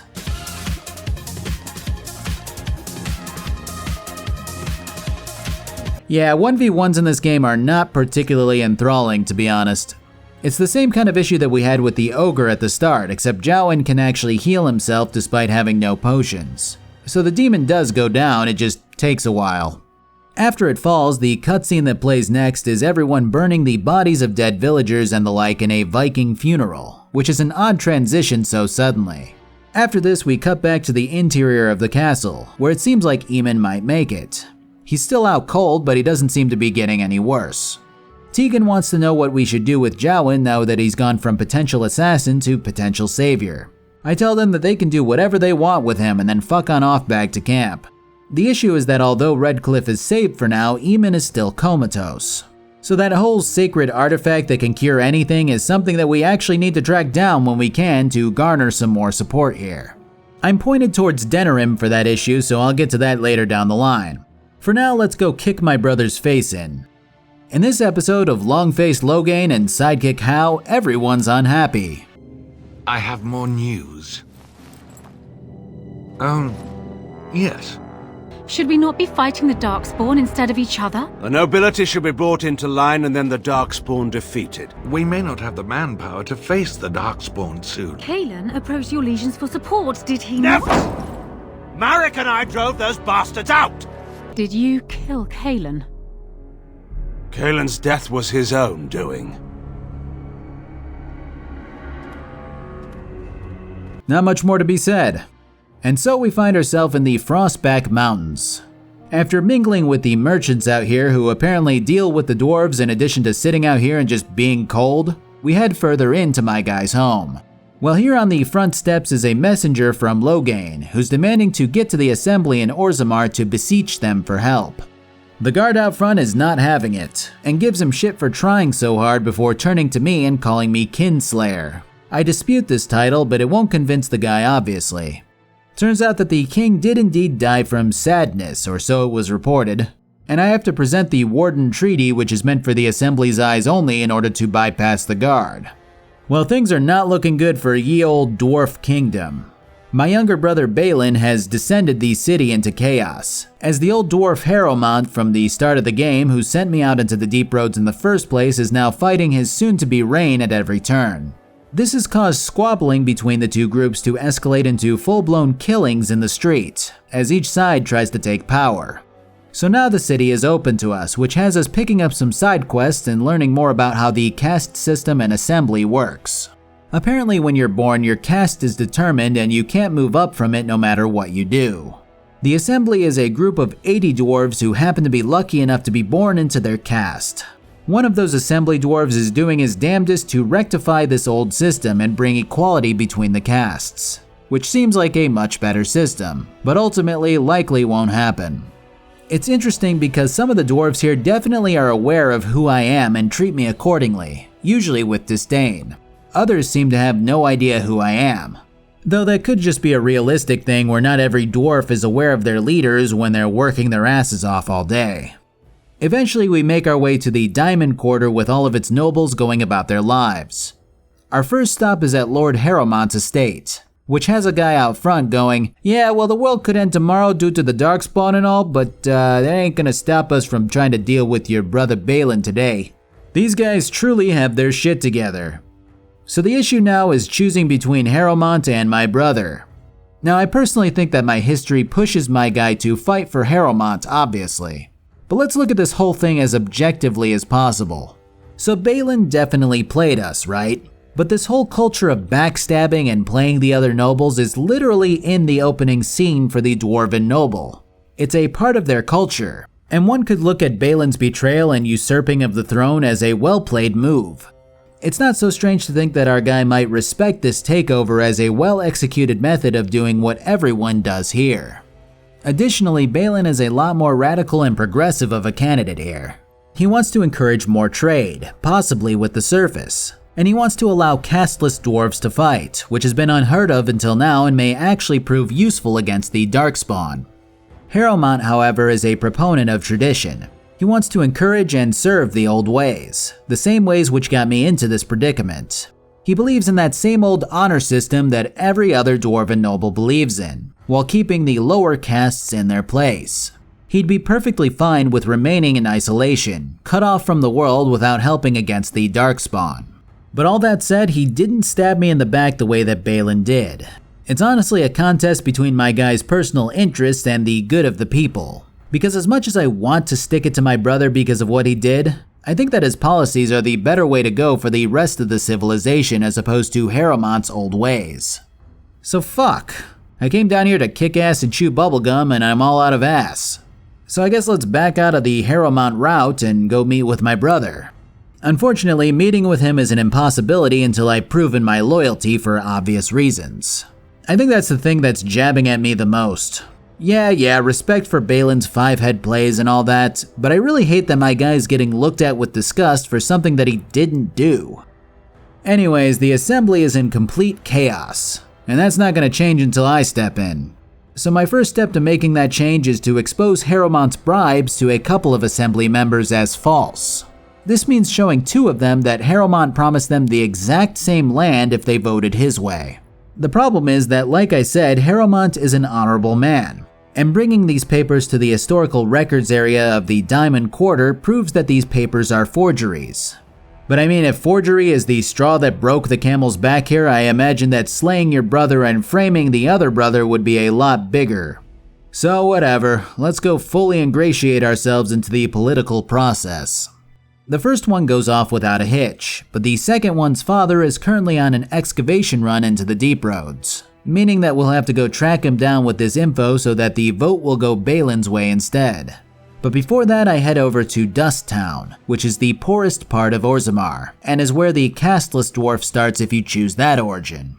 This place is a fucking dump, and if there was ever a testament to there needing to be more equality between the different groups of dwarves, it's this pit. There are a lot of side quests in Orzammar, and Dust Town keeps piling them on. Most of it is busy work, but I honestly don't mind them as much because of their premises. Like there's a dwarf who wants to go study magic at the Circle despite not being capable of using magic. There's a shady guy who wants you to buy lyrium from him so that you can go sell it to a guy that he knows is interested on the surface. There's a group of thugs who moved up from Dust Town and are now intimidating shop owners in the common area for protection money because of the chaos that's broken out with the current power struggle. The list goes on, and even the quests and events that are less impressive story-wise are at least short and sweet. So it's off to the deep roads again. It's the same route more or less as before, so nothing new there. When we give the Lord the news, he agrees to not vote for Harrowmont, before BioWare thankfully allows us to fast travel back to the Diamond Quarter with him. And so we finally meet with my brother after all this time, getting to confront him about his betrayals. And yeah, he makes some pretty solid points about how dwarven politics work, stating that I was already positioning myself to overtake our older brother by winning over the Assembly. But more importantly, Balin understands the threat of the Darkspawn and is extremely eager to help out the Surface in any way that he can when he claims the throne. But first, we gotta introduce some law into this hellhole. So those thugs from before who were bearing down on the shopkeeper? Yeah, that's kinda gotta stop. They're part of a lawless group known as the Carta, and Balin wants me to go take them down. Before I do so though, I stop by the historical records area to pick up some more quests and chat up one of the historians. Now I won't dive into everything here, but the history that's laid out by this so-called shaper, who shapes the memories of the dwarven race, is really fascinating to listen to. There is a lot of effort put into fleshing out the dwarves, and I can't help but really immerse myself in learning about how Orzammar came to be, about the Paragons, about the other dwarven cities which are scattered throughout the underground, and about the great stone golems that they used to use to fight for them in battle. The history is really fun to hear about, and I can't help but continue to jack BioWare off for the cool shit that they whipped up in this game. So the main thing about the Carta is that their leader is extremely paranoid. We find out from a beggar type that she uses engraved finger bones to allow admission into the Carta, which we eventually procure after blowing out some thugs who tried to jump us. The funny thing about all of this is that these hideout entrances are described by 3 or so separate people as random walls that people suddenly disappear into. But the entrance itself is just a big locked door. So I don't know what these guys are smoking, but it's gotta be some good shit. Either way, we run through the Carta Lair, which is a massive sprawling shitfest filled with traps and enemies. The level layout is, it's really boring. The loot can be decent sometimes, but the fights all generally play out the same. I will note though that there's an injury system in this game. I know we're like an hour and 20 minutes into this thing and I'm pointing out combat basics, but yeah, if someone has a whoopsie in battle and snaps their big toes off, then they might not move as well. Or if they have a cracked skull or dislocated uterus or whatever, then they might not be as accurate. This is where injury kits come in. As long as you don't suck at the game on normal difficulty, you'll forget that these exist. And when the going does get tough, you'll have 1,000 kits at your disposal. It's an okay system, but honest to God, I usually fight with injuries for like 20 minutes or so before I realize the little red square on my HUD isn't a buff. I guess that's a complaint I have. This game was meant for a Windows 98 machine attached to a Commodore 1084 CRT monitor, so the HUD hasn't been updated to accommodate anything from the past decade, which is a bit sad. I don't know why I'm complaining about this now either, but here we are. Eventually we make it to the leader of the Carta, who tells me that she's going to make me pay for killing her men. I point out that she has no men left, and she goes, "Oh yeah? Watch this," and summons like 6 men. Astonishingly, not a big threat, though I also didn't realize that she was using them as a distraction to harvest Morrigan's kidneys. So I have to chase her down and fashion her into a leather jacket before realizing that the biggest threat in this entire room is the 23 traps that are laid haphazardly around the joint. Now the downside to sinking all of my points into strength and dex is that my character doesn't see so good. But the upside is that he's built like a cannonball with all of his armor. So while the others may fall to traps, my guy gets back up after falling to traps. Either way, Little Italy is no more, and we jog back up to the surface after a hearty round of healing snapped femurs with a small box of Scooby snacks. So you remember the proving grounds? Yeah, you can do that again. The whole thing is a breeze, though I need to start watching Morrigan since she keeps getting her staff shoved up her ass. After our arena excursion, we run back to Balin, who has the next task ready as always. Remember those golems?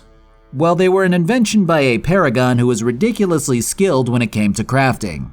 Oh yeah, a paragon is a dwarf who has done some ridiculously crazy, awesome deeds for the Dwarven Empire, the Dwarven race, the dwarfs. They're usually voted on by the assembly, so a paragon is like a hero that does great things for Orzammar. Yeah.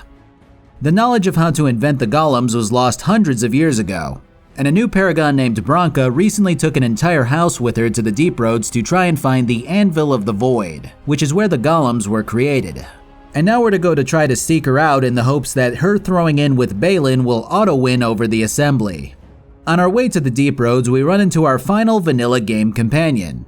Introducing Steve Bloom, Oghren, a drunken mess of a dwarf who cuts us off to ask if we've seen a Grey Warden running around. I ask him to describe the warden in question, to which he describes me perfectly and then states that he hasn't seen anyone matching that description.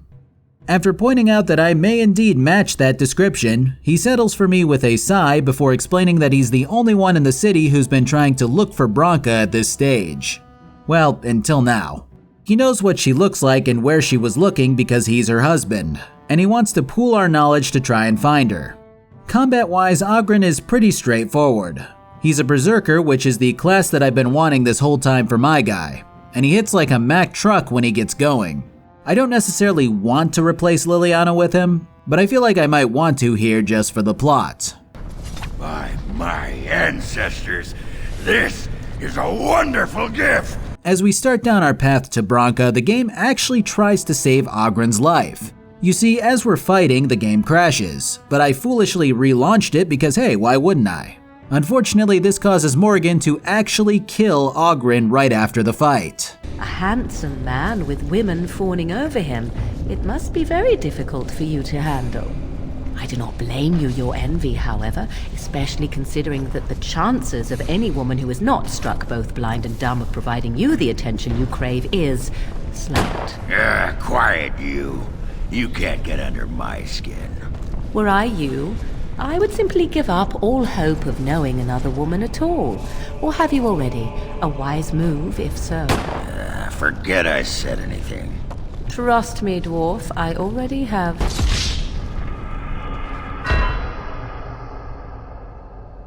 My god, she just fucking murdered him! If I had known, I wouldn't have taken him, Jesus Christ.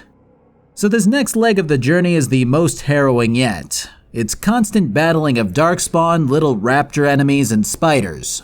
And it fucking sucks, man. I mean, it's not difficult, it's just a slog of dungeon crawling. And as much as this game is done right, the combat system is starting to get flimsier by the minute.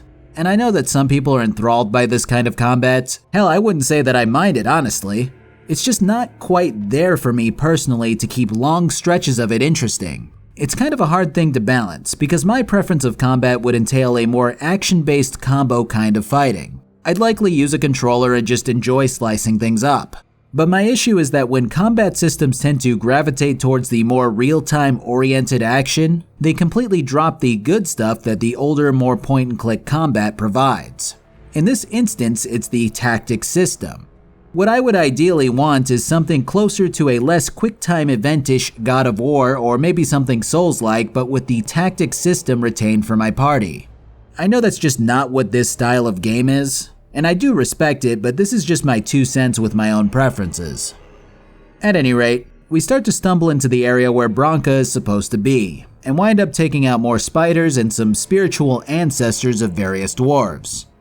Eventually we make it to a journal which says something roughly along the lines of, hey, I know you've been fighting for an hour straight to get to this point, but I went to an even more dangerous location that's well known to be teeming with darkspawn. Hell, it might even be the source of them. Love, Branka. Fucking great. So we press on, only to witness the cutscene from my earlier dream play out in real time. The Dragon Age Origin roars and spits hot fire all over leagues of darkspawn warriors as they march onward towards something. Mr. Origin then flies off further into the cave while we sit here at the start of it. Man, I can't believe BioWare ripped off Skyrim like this. As we approach the bridge, a group of dwarves engage some darkspawn and a pretty big battle plays out. Afterwards, one of the dwarves in charge here states coldly that the Paragon is dead and everyone knows it, that him and his men hold back the Darkspawn from advancing further, and that my quest is a fruitless endeavor. So we charge across the bridge and take out swarms of Darkspawn, and he comes up with his men and goes, "Yeah, you fight good, but you're still an idiot." Thanks, brother. So it's more delving, which goes on and on. I mean, the setting is cool at least. Eventually, we stumble upon a survivor from Branca's house who has gone completely insane. She mutters a vague recalling of events which have happened down here, stating that the men went off and died in battle when they became aware that they were corrupted by the Blight. She then says that the women weren't hurt physically, but that they were forced to feed on the Blight in some way or another before presumably transforming into something. It's hard to make out exactly what she's saying, but she does make it clear that she's been fighting off completely losing her mind this whole time. She does mention that Branca has already submitted to the Blight, or something of that nature, before she runs screaming off further into the tunnels. I do have a slight issue with all of this, and it kind of makes sense given that this was ever an option. But Oghren has remained silent for the past handful of conversations with others down here. He's not yelling about the whereabouts of his wife, or demanding answers, or pleading with anyone, he's just quiet. I kinda wish I'd brought Liliana so far just because she could at least have picked these chests open down here. As you continue this goose chase, more is revealed about what these people had to go through. Like I said, the men died immediately, but then the Darkspawn forced the women to eat their loved ones. One of them in particular wound up tearing off her husband's face and drinking his blood, which is certainly an image. As this woman continued to eat the flesh of the dead, her body grew and changed, turning gray with blight until she had fully transformed, only to begin producing more Darkspawn. What you've just heard is the reproduction process of the Darkspawn. They need living females to force the blight into, corrupting them until they become a broodmother which produce more Darkspawn. You want to see what a broodmother looks like? Be warned. The Terrans flooded our tunnels with lava. Wait, no, not that.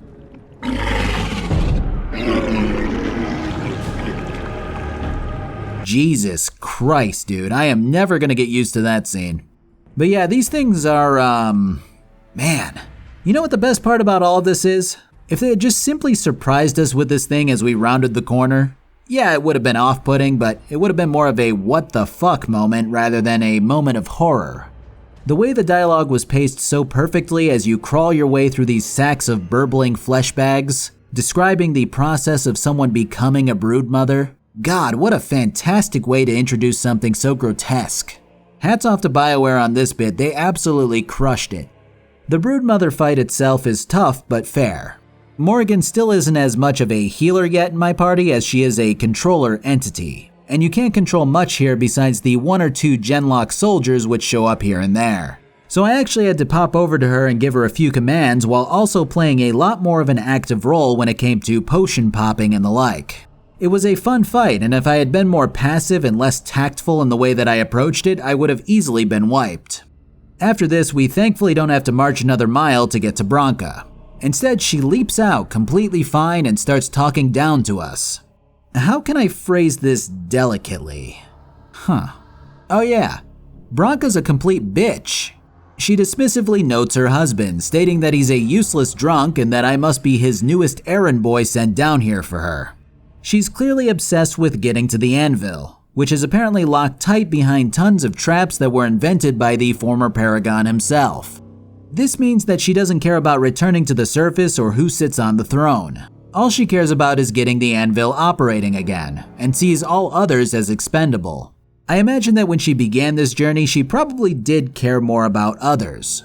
But at some stage, the corruption down here must have been too much for her to humanely bear. So she simply cut that part out of her in order to accomplish what she set out to do without letting the burden of all of the lives lost weigh on her soul. It does make sense, but I don't have to like her anymore because of it. What has this place done to you?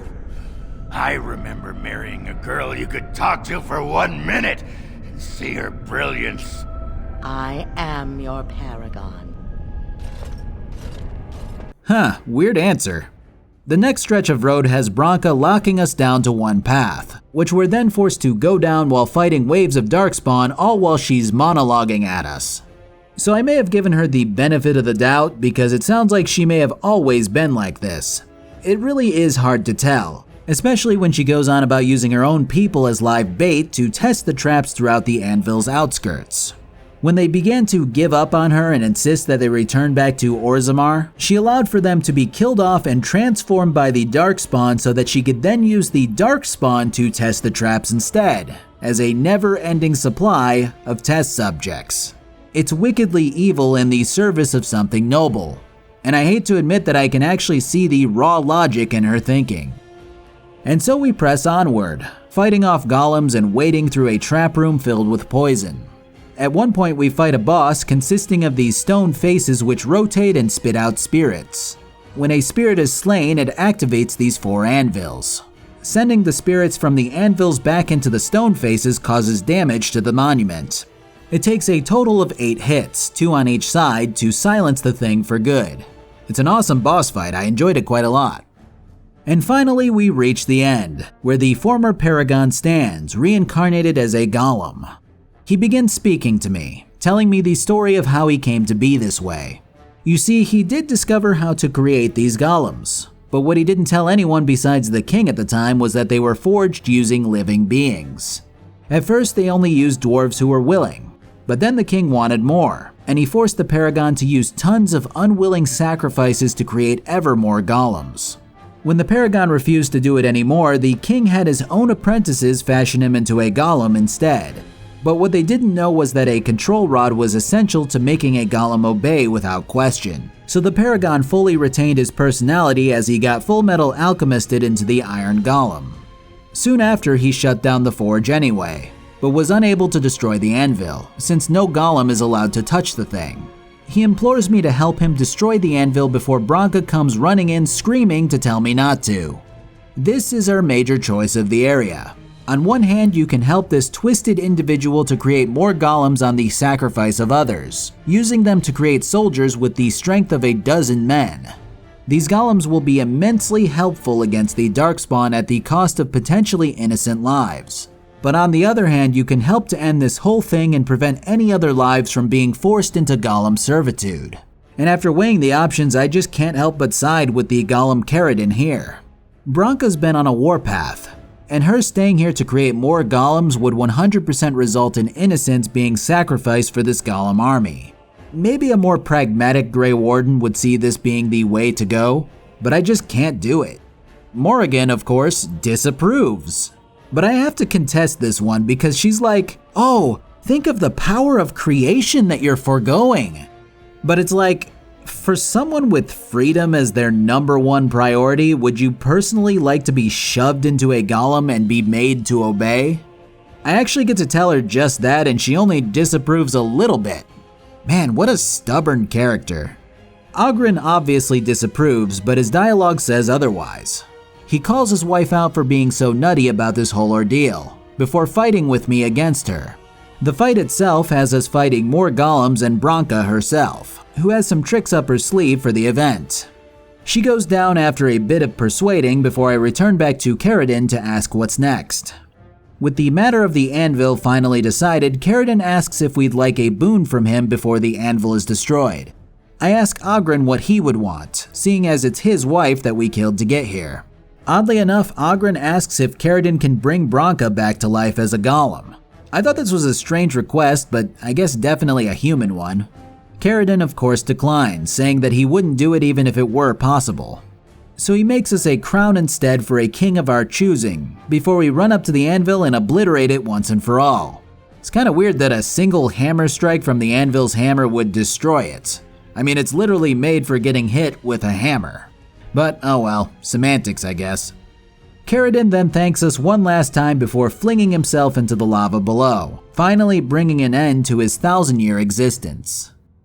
When we return with the crown and choose Balin, he's crowned in a very flashy fashion before he stands up and orders the execution of Harrowmont. Ever the efficient individual, Balin doesn't want his new kingdom divided by any naysayers. Again, I hate to admit it, but the guy's right. This might have been a different situation had the Darkspawn not been rising up, but as things stand, this is probably for the best. Though it's hard to say that he's not taking pleasure in the situation. When all is done, King Balin pledges his men to our cause, and sends me away with a mace from House Iduken. God, that was a fucking long ride. I am glad that it's over, but I have to say that I did have a good time all in all. Let's head back to camp and at long last finally crack into what each of my companions is all about. There is a lot to delve into, and even then I may not be covering every little thing about them, but I'll try my best with what I've got and head forward from there. Morrigan stands in camp looking like a Diablo 2 class ready to be selected. Being the loner that she is, this setup makes perfect sense.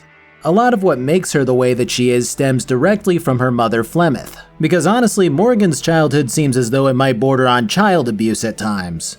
Nearly everything that she tells you and others about the things that her mother said to her seem to be needlessly cruel and unusual, which probably explains why Morrigan is the way that she is today. My mother told me stories too. She was the one who kindled my love of the old tales and legends. My mother's stories curdled my blood and haunted my dreams.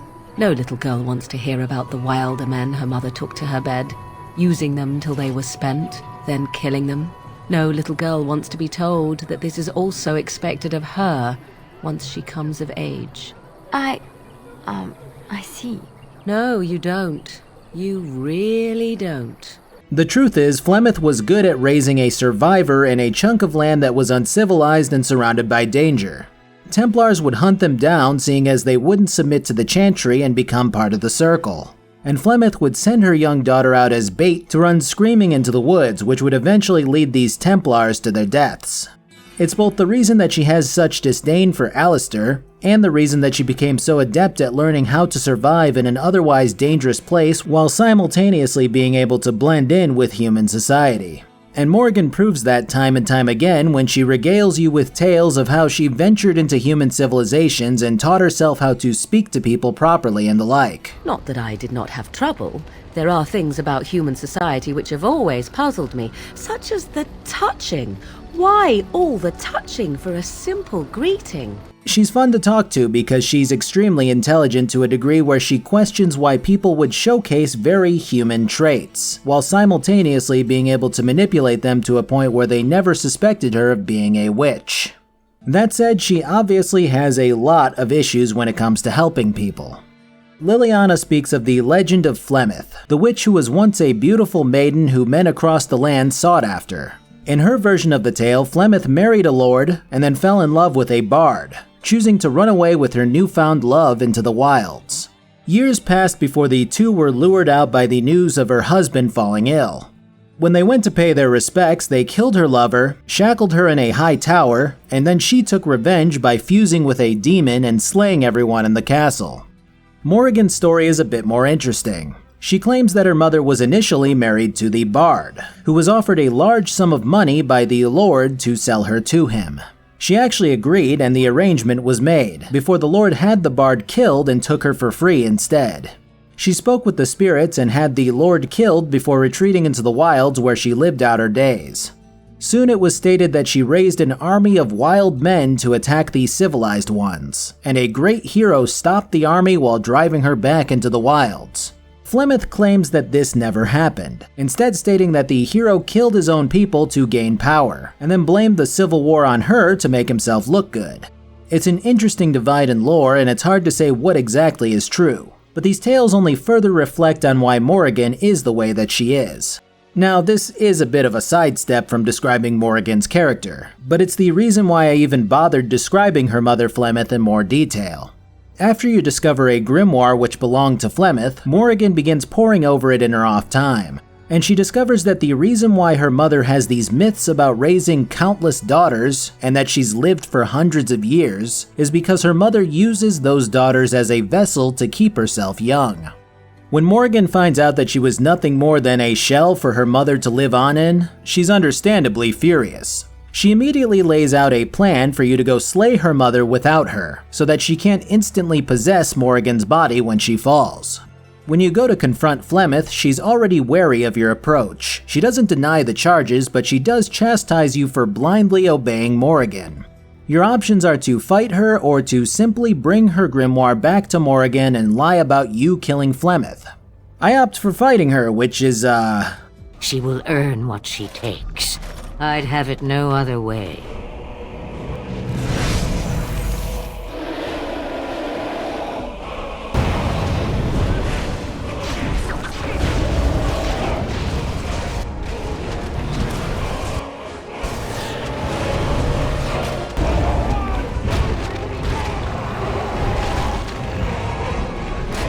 Yeah, so at one point I learned that this fucking Atari AI dragon is really bad at dealing with someone near it. The Dark Souls method of staying near the legs and rolling when it tries to intercept you holds true. And eventually my platoon of archers stand back while I pretend that I did something to it while striking the final blow. Honestly, fuck this fight though, Jesus. Shit took me like 45 minutes. Morrigan is a cruel woman with a soft side that rarely comes out. Because above all else, freedom as a person and practical decisions reign supreme. But that said, when you do manage to get closer, those soft moments are more noticeable. She goes from answering your questions with curiosity to being super awkward about interpreting a new emotion for her. She starts by explaining stuff like being a child who was full of wonder when it came to normal people in a civilization. At one point she wound up stealing a gem-encrusted mirror from a noble because she was fascinated with the object. Her mother smashed the mirror on the ground and scolded her for potentially exposing their hideout over a trinket. It's interesting because Morrigan then claims that she's grateful for that lesson even if it did break her heart as a child. What's even more interesting is that taking her mother's side nets you less affinity than sympathizing with her younger self, even if she agrees with her mother's stance now. It just goes to show that even if she does come off as harsh and practical, she still wants to feel sympathized for to some degree. Either way, your physical relationship with her begins with her telling you that she's just acting on her desires, and that it has nothing to do with love. Because I don't think that the concept is really registered with her at this stage in her life beyond a very practical and logical view of the emotion. But that doesn't last for very long as it becomes blatantly obvious that Morrigan cares for you on a deeper level, even if she won't admit it. She gives your character a ring, stating bluntly that she can locate you with it if you get lost. She then immediately goes, not that it's out of sentimentality or anything. It's just that, you're useful to our cause, that's all. Sure, buddy, I understand. Eventually, Morrigan outright admits that she loves you, but proclaims it to be a foolish emotion that's only a hindrance. You can agree with her and tank your relationship, or you can insist that you love her too, which she awkwardly mumbles about you being an idiot over. She's basically an anime. One whole anime. But she's a pretty cute one at times for all of the bullshit that she blatantly can't seem to wrap her head around. All in all, Morrigan is probably one of the most complex characters in this game. She is agonizing to listen to when dealing with others, and she shows her disapproval when it comes to literally any assistance towards otherwise helpless people. It's unfortunate because I could see why this would cause someone to not even want to try to get close to her. But when you do, it actually turns out that the harpy does have a heart, making your relationship with her that much more complicated. On the surface, Alistair is just a goofball who knows that his sarcasm grates on people. But he also has a kind heart and tends to keep people's best interests in mind. That's what I'm here for, to deliver unpleasant news and witty one-liners. The man doesn't really keep too much to himself. If there's something on his mind, he'll tell you, which makes it pretty easy to gain influence with him, albeit in small bursts. He's actually pretty damn cute in the way that he lights up when you chat with him about certain topics, such as commiserating with him over the loss of Duncan. He's not very fond of killing others or threatening violence, the true picture of a paladin, albeit with a bit more sass and a bit less respect for the chantry itself.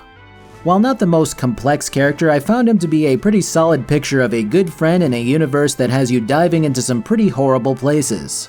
He does have some deep-rooted issues, or I guess he did rather. Like we found out, he's the bastard child of the former king, the half-brother of Kaelin, though he doesn't state it at the time that I talked to him, instead claiming that he was the bastard of a nobleman who wanted nothing to do with him. His mother died when he was young, and he wound up in the care of Arl Eamon as stated previously. Eventually, the Arl fell in love with Arlessa Isolde, who Alistair thought hated him simply because she thought that Alistair was secretly Eamon's son. At age 10, the Arl felt like he had no choice but to send Alistair off to the Chantry to be raised as a Templar, which caused the young Alistair to hate his adoptive father for a while. He actually got so upset that he smashed the only memento he had of his mother, a pendant from her which shattered. You can actually find this pendant fully repaired by the Arl in Redcliffe Castle. Alistair himself is actually pretty mature about this, as he claims that he was a very stupid and short-sighted boy.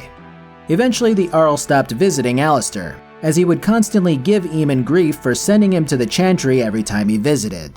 From there, Alistair would consistently make trouble for the Chantry, and he would be punished all the time for it via having to clean and scrub things that needed cleaning. He hated the Chantry, as the poor families thought that he was some smug noble, while the rich families made fun of him for being a bastard. But he pushed on and took solace in the discipline of training, eventually getting rescued from his misery by Duncan, who took him in as a warden. The wardens were like a new family for Alistair. He claims that with all of them having the same kind of story of being cut off from their real families, that they bonded together pretty closely. Of course, this kind of talk also causes Alistair to sink back into the depression of losing it all after the good times that he had, which is understandable. But it does get to be a bit of a drag at times, and you can choose to cruelly give Alistair shit for moping around instead of comforting him if you're a heartless bastard. Also, he hasn't had sex. I mean, there's nothing wrong with that, but his squeamishness and awkwardness around the subject is adorable. And he immediately takes the whole line of, oh, well, I wouldn't want to rush into it, and we might all die anyways, and can we move on? But the most jarring news that we get from Alistair, which they don't tell you until after you've joined the Wardens, is that the Darkspawn blood which you consumed will eventually kill you. The average lifespan after the joining for a Warden is 30 years, which is insane. I mean, I'm actually not sure how long dwarves and elves in the Dragon Age universe live for.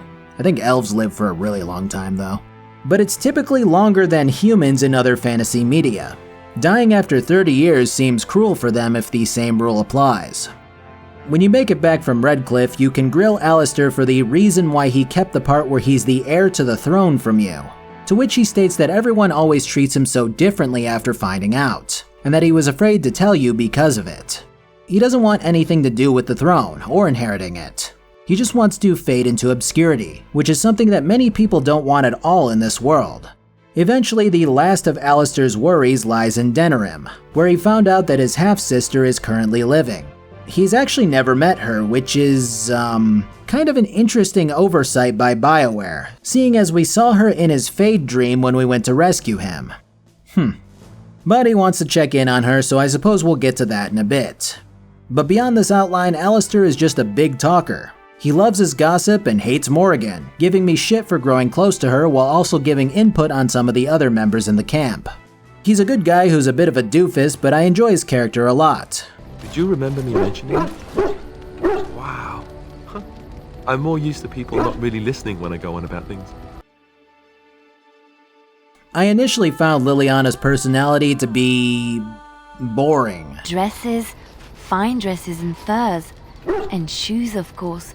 One can't mingle with nobility with bad shoes, you see. But the shoes.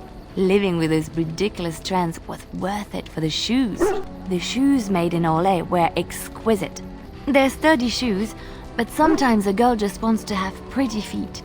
Oh, I could talk about shoes all day. I don't know if that's controversial or anything, but she's a religious girl who used to travel around as a bard and got into trouble before joining the Chantry.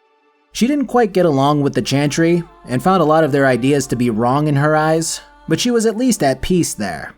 I don't know, her whole joining story of, oh man, one time I had a bad dream, and then when I woke up a flower bloomed on a dead bush, and now I just want to kill the Darkspawn. I don't know, it just seems, like they were trying to give her some reason for coming with you. Like Alistair, she never really knew her biological parents, instead being raised by a noblewoman in the foreign nation of France. Now that said, this was just my initial impression. As time goes on, it becomes evident that she's definitely hiding something that she doesn't want to talk about. She glosses over her fighting skill expertise, chalking it up to simply gaining experience while traveling around before curtly ending the conversation. Pressing her for further details reveals that there's a difference between a singing minstrel and a bard, at least in Orlais, the country that she's from. Sure, she can spin a tale with the best of them, but she talks about how bards are specifically utilized as spies who infiltrate and steal and gain information however they can, and it becomes apparent that that's exactly how she came into the skill set that she has. I still wasn't super impressed by her character at this stage, but she is fun to listen to when it comes to various stories and legends and all that. Well, eventually she spits out even more backstory. It turns out that while she was doing her bardic spying, she came upon some sealed documents that she was told to return to her mentor after killing a dude for them. Curiosity got the better of her and she decided to open them.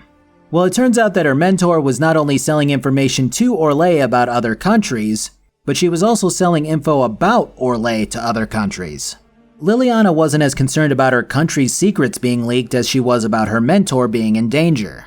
Also, I believe her mentor and her were lovers, so that's probably playing into it. So she confronted her mentor with her worries, who told her that she would be fine, that her double dealing was in the past. Well, one day some guards approached Liliana, who showed her the documents which had been altered to implicate her as the agent. Her mentor had sold her out, and she was tortured for it and branded a traitor.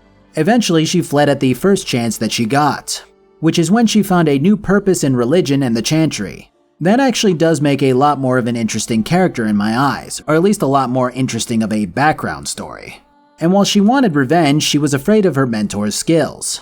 This whole ordeal is actually depicted more in depth in one of the DLCs, in which you get to play as Liliana during her betrayal. But I'll get to that some other time. At one point, Liliana's mentor sends a group of mercenaries after us, which we dispatch.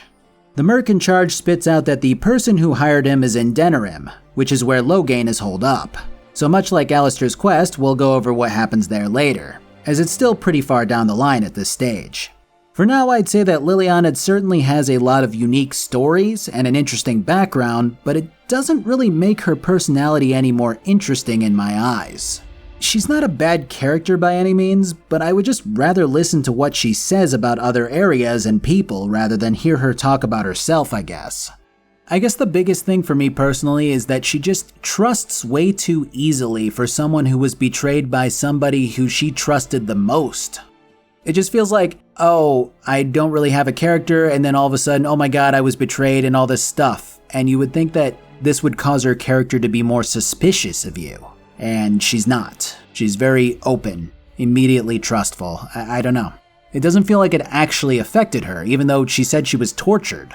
It sounds like a traumatic experience, but her character doesn't actually really reflect this stuff. That's a good boy right there. Now, I referred to Sten before as someone I really liked as a character. I said this because he's so much of an antisocial person that I can't help but laugh at his answers. Sitting, as you observed, Qunari have no kings. Little patience for endless questions. Yes. Getting answers out of him is like trying to squeeze blood out of a stone, and his very curt and annoyed demeanor only makes me want to ask him more questions. Of course, if you want him to actually like you, you have to take most of his direct answers at face value and move on, before he'll actually talk to you.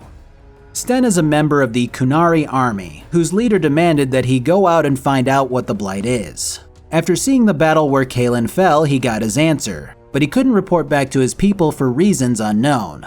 As time goes on, Sten begins to demand more answers from me, such as how I intend to stop the Blight. When I answer him, he claims that the Grey Wardens are less impressive than he once thought. The approval route here is telling him that you don't give a shit, which is always fun. Eventually, after gaining more approval, he admits that you're not as immature as he initially thought, and tells you what happened up until the moment that he was caged. So he was sent here with a group of soldiers, his brothers as he calls them. They were to investigate the Blight and were getting nowhere. Suddenly they were jumped by the Darkspawn, and everyone was slain except for him. When he woke up on the battlefield, his sword was missing. A Qunari soldier's sword is his lifeblood, and no soldier would ever return home without it, as Sten puts it. He also claims that his sword is specific to him, that it was made for him. If he were to return home without it, he would be strung up more or less as someone who is useless as a Qunari. I let him know that we'll go look for it, as he marks vaguely where the thing is supposed to be. The reason why Sten killed the farming family was out of panic, an almost PTSD moment. The Darkspawn battle was traumatizing, and the loss of his comrades and sword put him into a mentally weakened state. When he asked the family where his sword was, they claimed that they never found one on him.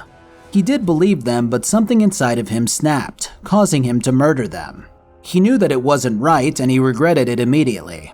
It's a tough situation because murdering a family out of grief is objectively not a great move. But actually getting to know Sten makes the man seem like someone misguided or a victim of circumstance. Still, I would have to say for as much as Sten exudes this machismo of, soldiers are strong and do their job without hesitation, this mental lapse seems like something that would go against that. At this stage, Sten is talking a bit more. Asking him what he likes about Ferelden is especially entertaining to me. There is interesting food here.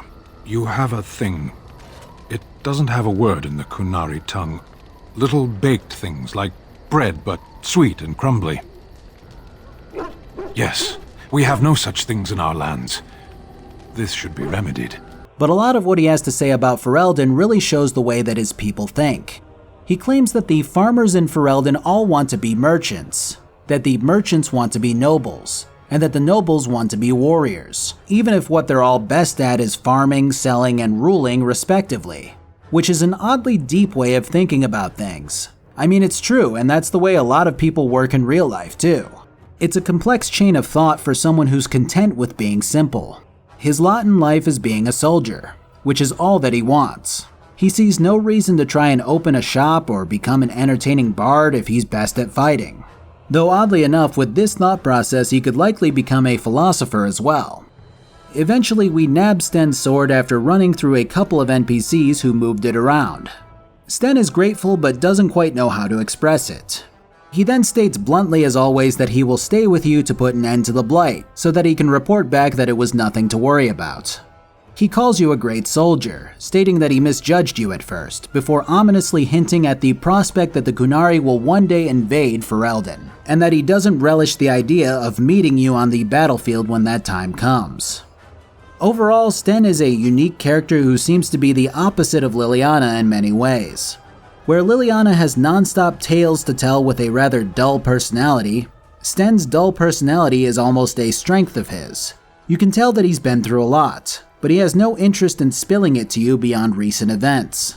Underneath it all lies a character who likes what he does and finds purpose in what he is, and I appreciate him. Wynne is old. I'm not saying that to be mean, it's just the first thing she tells you. She claims that she's probably close to death, but that the events in the world continue to demand her to keep pushing on. She sounds like someone who just wants to get to a stage where she can settle down and live the remainder of her life in peace, but she's seen a lot during her time as a circle mage, with abominations being one of the key things that she focuses on. Lately, she's pondered her own existence as someone who could potentially turn into an abomination if she slips up. And it bothers her because someone who normally is the epitome of a great mage could suddenly become that way with almost no warning. It's gotten her to thinking about whether or not that process could be reversed, or if someone's humanity could be preserved despite their physical form becoming that of an abomination. It's certainly food for thought when it comes to the whole blood mage phenomenon. I guess I never really got into what turns a mage into an abomination. The basic outline is that in order to create one, a demon has to possess someone with great magical ability. The resulting strength of the abomination is actually based on the strength of the demon who possessed the mage though, which explains why we were able to slice through the basic bitch ones in the tower. All mages can become susceptible to this transformation if they find themselves in the Fade and are weak-willed enough to become possessed, but blood mages are particularly susceptible to it. The big thing about Wynne is that she seems to ask more questions of me rather than me of her. And this works out sometimes, as her questions tend to lead into what she thinks of things as if I had asked her instead. Other times, however, this line of questioning has some odd responses. For example, she notes that I was truly meant to be a Grey Warden, and my answers consist of stuff like, I used to be nobility and now I'm nothing. Or, I just want to kill my brother. Or, I actually prefer this life and sleep well because of it. I choose the last one and her response is, well, chin up friend, you survived. It can't be that bad being a warden, right? Which is very obviously a response to the other options instead of what I said. And this extends to quite a bit of her dialogue, such as her asking about what being a Grey Warden means to me. And the options are all kind of samey, but none of them are what she's looking for. So she ramrods her answer your way no matter what. And it really takes me out of the game more than other characters do. Most of the other characters are interesting to a point where I don't question the BioWare line of dialogue choice where the game is going to give you the same answer no matter what. And that's a good thing. But Wynne really drives home the point that most of the lesser choices that you make really don't affect much, because she's asking a voiceless character what they think and then reacting to it the same way. But I've lectured enough for today. I should stop before I wear out my welcome. I don't know, I don't like Wynne. Like, I get that she's ancient and she knows a lot about the ways of the world. Well, no, actually, it's more that she's like opposite day Morrigan on many levels. Where Morrigan will go on about being free and independent while also being cruel and callous towards others, Wynne is compassionate and fights to protect others, pushing the idea of responsibility above all else. But she's also the picture of a doting grandmother, one who sticks her nose in the affairs of others and tells them what she believes is best for them. This was already pretty bad with her ideas of what a warden is supposed to be, but it becomes particularly bad when you become more involved with Morrigan, as Wynne starts insisting that she doesn't care about you and that she'd easily use you for her own ends. She calls you an irresponsible child if you tell her to shove it. And then she preaches that someone with as much power and responsibility as I have must end relationships and choose to reject love if they look at all to be detrimental to my mission. And even if this is true, the worst part about all of this is that Wynne later tells you that she was wrong, and that she didn't realize just how in love you were, and how Morrigan loves you back. The amount of backpedaling just makes her seem more foolish than wise, even if she did backpedal into a more understanding position, because realistically she is right about Morrigan using me to her own ends. She's just annoying to me, and her harping drives me up the wall because there's no emotional substance behind her logic. No personality or understanding about her incessant nagging of my choices. Sure, she tells you of the time that she was a moody teenager who hated being confined to the circle. But then she goes, yeah, so I ran away and then I came back and talked to a priest and then I understood that with great power comes great responsibility. It's just not a good way to get your point across to someone, as the average person is gonna shut down when their detractor doesn't empathize at all with a choice that they disagree with. I will note that at one stage Wynne collapses on the path that we're walking. She thought that she died, but no dice on that one. Turns out that when she was a little younger, she wound up actually dying when she was attempting to exorcise a demon out of her assistant. When she biffed it, a friendly spirit took hold of her body and brought her back to life. She has no idea why the spirit did what it did, but she does note that she's always been very much attuned to the Fade, not fearing it but accepting it. And since then, this spirit has extended her lifespan for an unknown time. Every time it starts to weaken, she collapses like this. It's a decent twist on her character as something that she's experienced, and it's definitely welcome.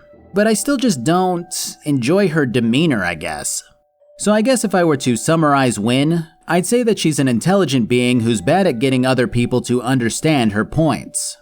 She found it easier to go through her life of self-sacrifice, and is now trying to push that idea onto you, as she's always looked up to the Grey Wardens as legendary figures.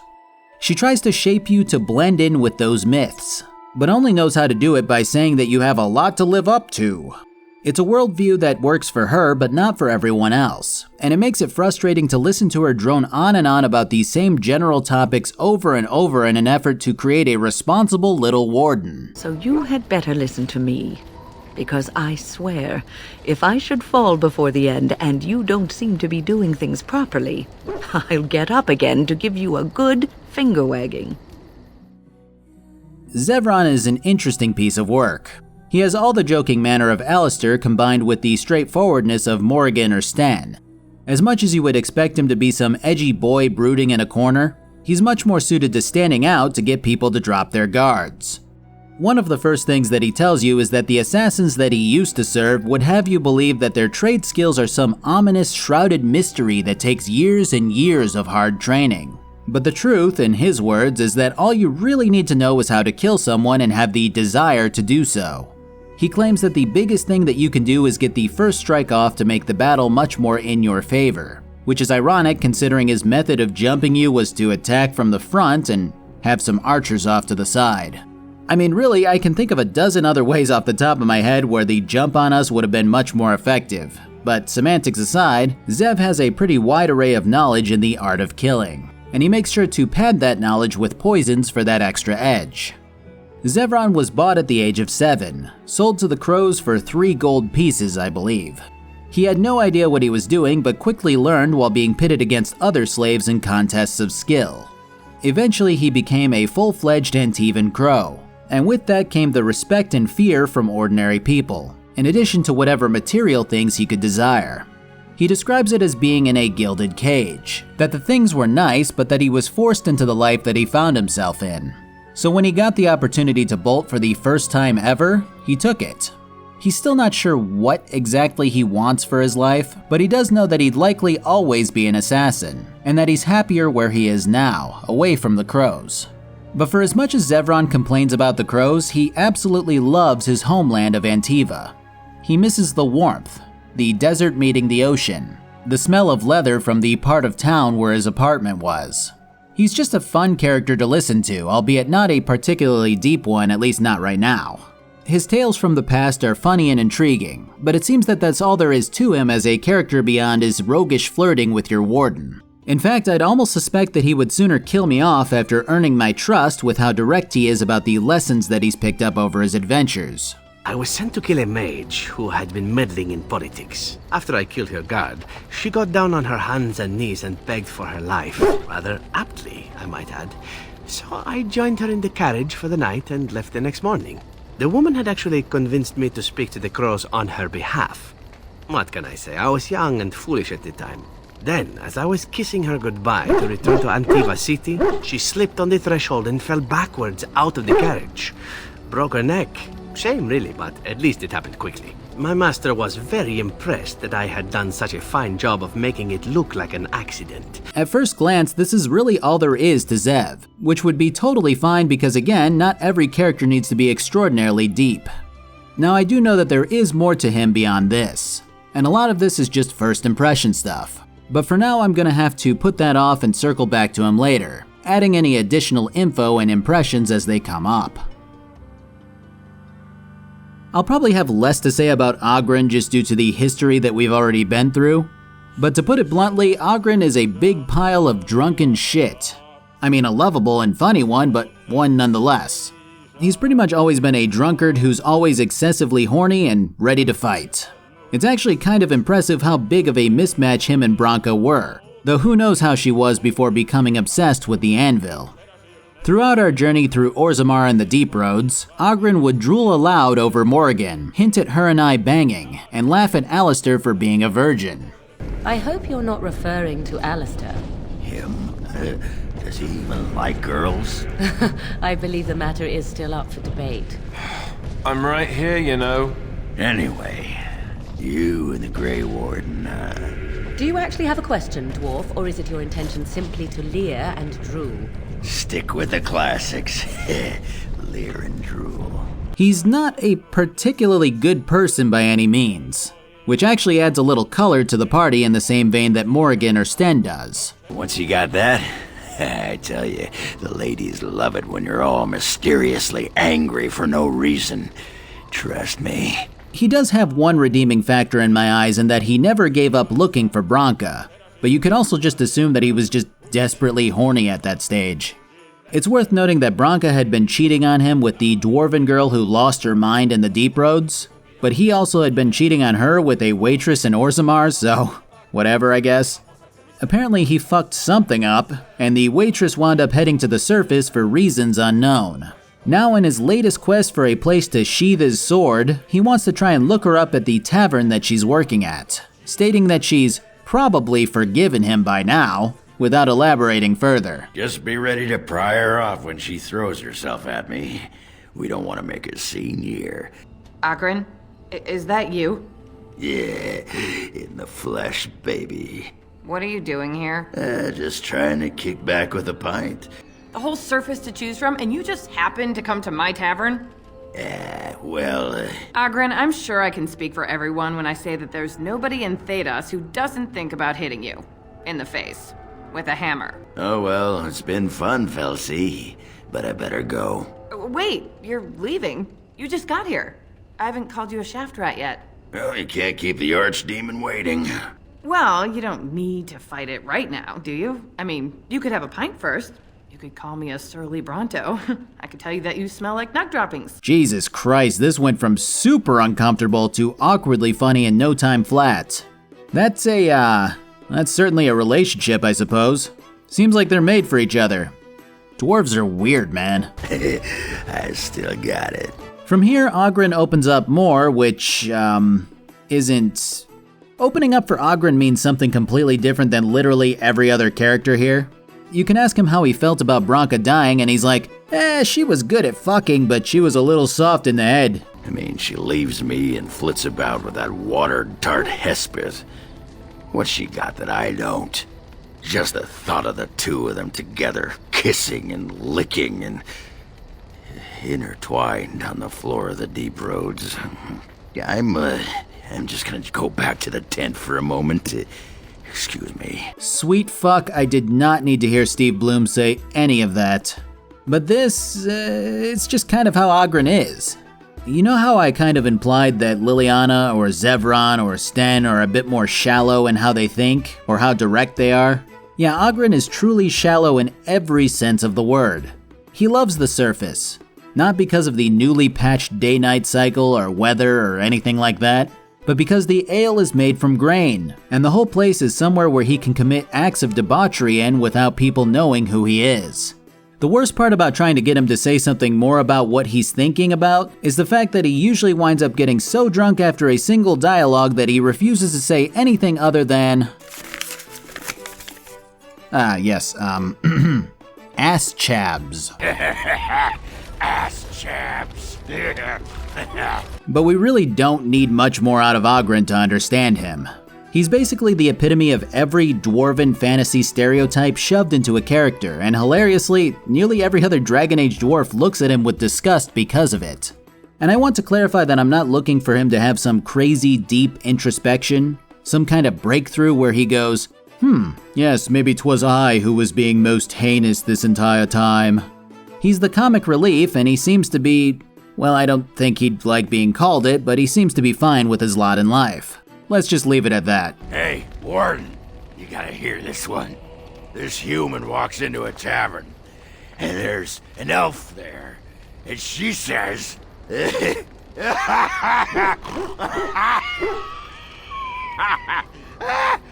says...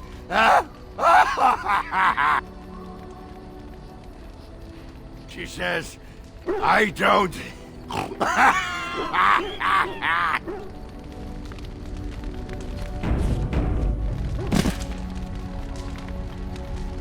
All in all, companions in this game are a crazy mixed bag from pure to corrupt and from selfless to selfish. For the most part, they all have pretty interesting background stories. And even the ones which don't have as much for them going in that regard at least have a lot of interesting things to say about the world. I find it cool that you can ask most of them to just leave your camp if you want to, and that they all have different class specializations to teach to you for your own usage. This game literally would not be the same without every single one of them, and I can't help but think that BioWare hit a home run with the writing here. Alright, let's get to the forest. I'll be switching up my party a bit here just because of some of the interactions that I know of which take place with certain members. I should theoretically be just fine with my party leveled up the way that it is regardless. When we first stumble upon the Dalish camp on the forest's outskirts, we're met with hostility. The Dalish are those previously mentioned nomadic elves who have stuck to their ways despite a vast majority of elves being enslaved at one stage. The guard tells us to fuck off. I tell them I want to speak to their leader. Upon hearing that I'm a warden, the Dalish leader dismisses the guard with some kind of elvish language farewell. I'm gonna come out and say this now, I've never liked fantasy elves. They all kind of generally do the same thing. They mix their language into common speech, they tend to live in forests, they're very attuned to nature, they tend to be stuck up in regards to other cultures. I don't know, I find it grating, I guess, because nearly every elven group is interchangeable with other franchises. That's why the ones that lost their culture and are looked down upon are much more interesting to me. It's a fresh take, and I would rather have interacted with a group of those elves than the old forest elves who have nature problems. Though I'd be remiss if I sat here and pretended that Orzammar's dwarves are much different than every other fantasy media. I guess I just don't like elves. It's not a flaw in the game, it's just a personal preference. At any rate, the issue that the Dalish elves are facing is werewolves. Lots of werewolves. Apparently the elves here had planned on moving north when the blight showed itself, only to be cut off by the lycanthropes. These werewolves unfortunately carry the age-old property of transforming those wounded by one into another werewolf eventually, so you can see the problem here already. In order to stop the curse from spreading, we gotta hunt down the first and original werewolf and then pluck its heart out. The elven leader then goes, "Oh yeah, by the way, all the death in the forest has caused the dead spirits to be able to interact with the living world again. Okay, good luck, bye." Great. Now you'll notice that I brought along Big Win for this adventure. There's a reason for that which I didn't mention in her character run-through. You see, after we found out that Jesus Christ entered her body without her consent, my character can ask Win about it. Can we cure her? Does she have regrets? Etc. Well, she does have one regret, which involves an elf which she tutored. The elf was very mistrustful of humans, as he had grown up in an orphanage where he was treated like trash by them. Well, when his magical powers awoke, he was sent off to the circle where a young Win was to guide him. She knew of his background, but she was arrogant and thought that the elf needed to simply get over his distrust like a proper mage. Well, eventually she berated the poor elf over something that he did wrong, and then he ran away. The Templars got a collective boner over an escaped mage and hunted him down, presumably killing him, although they never told Win here about his fate, so that's still up in the air. So listening to all of this might make you go, see? Win did learn from her mistakes. She grew as a character and became more considerate of others. But this just isn't true in my eyes. Win repeats these exact mistakes even at her old age when it comes to your character in Morrigan. She berates you, calls you a child, and tells you that you're making a mistake instead of saying something more understanding and more relatable. She more or less chases you off for making what she feels is a mistake, only to renege on it later and try to fit back into that matronly role that she's working so hard to give off. Even when she talks about the elf, she can't remember what it was that she scolded him over. Which, to me, if I made that big of a mistake, one that got someone killed, I'd have remembered it for the rest of my life. I mean, shit. I remember whipping a controller at my friend's head when I was 13 or so because he was beating me at Halo 2. I mean, he dodged it, but I remember that instance of teenage angst like it was yesterday. That fucker was a Duke controller, it would have killed him. Either way, that's our setup to keep in mind with old Win here. So strutting through the camp has us picking up the usual suspects in the form of side quests. One guy's wife got wounded by a werewolf and he was told that she was dead, but he wasn't allowed to see her body. So I need to try and find her dead or alive, werewolf or not, out in the woods. There's a guy who wants me to gather iron bark for him in the woods to make shit out of. There's a girl who's looking after a pointy white deer who may have been infected with the werewolf curse, but you aren't able to tell without a higher survival skill. And there's this dude who fills us in on the background lore of how the Dalish came to be. I won't go over the whole thing, but there is a point where the guy says that most of the elves were forced to submit to the overwhelming crusades of the humans. And Sten pipes up, stating bluntly as always that the elves should have fought to their last. The Dalish dude counters, asking what the difference was between the Qunari forcing people to submit to them and the humans. Sten simply states that the Qunari improve these civilizations that they force into submission, whereas the humans make things worse. After the Dalish storyteller is done, he then describes the forest. So the rundown is that all of the deaths in this forest have made it very close to the Fade, which has in turn given it a reputation for being haunted. It's said that the Fade possesses the creatures and the forest itself, making the whole place particularly dangerous. The final side quest around this area for now is this dude who's like, "Yeah, so I've been an apprentice hunter for 2 years and I need to kill an animal to become a real hunter, and this girl I like won't marry me unless I become a real one, so..." And so I go to talk to her and I'm like, "Bro, true love." And she's like, "My god, I've been a fool." This may be the worst quest I've played, to be wholly honest. We are both very grateful for the part you've played in bringing us together. How marvelous you are. I am so happy. And yet I still kind of felt happy about these two getting together. Why am I like this? Anyways, the storyteller still has a little marker over his head, so it means he has more to say. And sure enough, we can ask about that elven apprentice that Win took on all those years ago. Of course, he's still alive and well out here in the woods. He's referred to as a healer, one who likes living in the forest itself and not the outskirts. Beyond this though, the storyteller gives us some information on the werewolves. We were told this part earlier, but the werewolves managed to snag so many elves earlier on because they set up an ambush, one that indicates a vastly bigger intelligence than they were given credit for.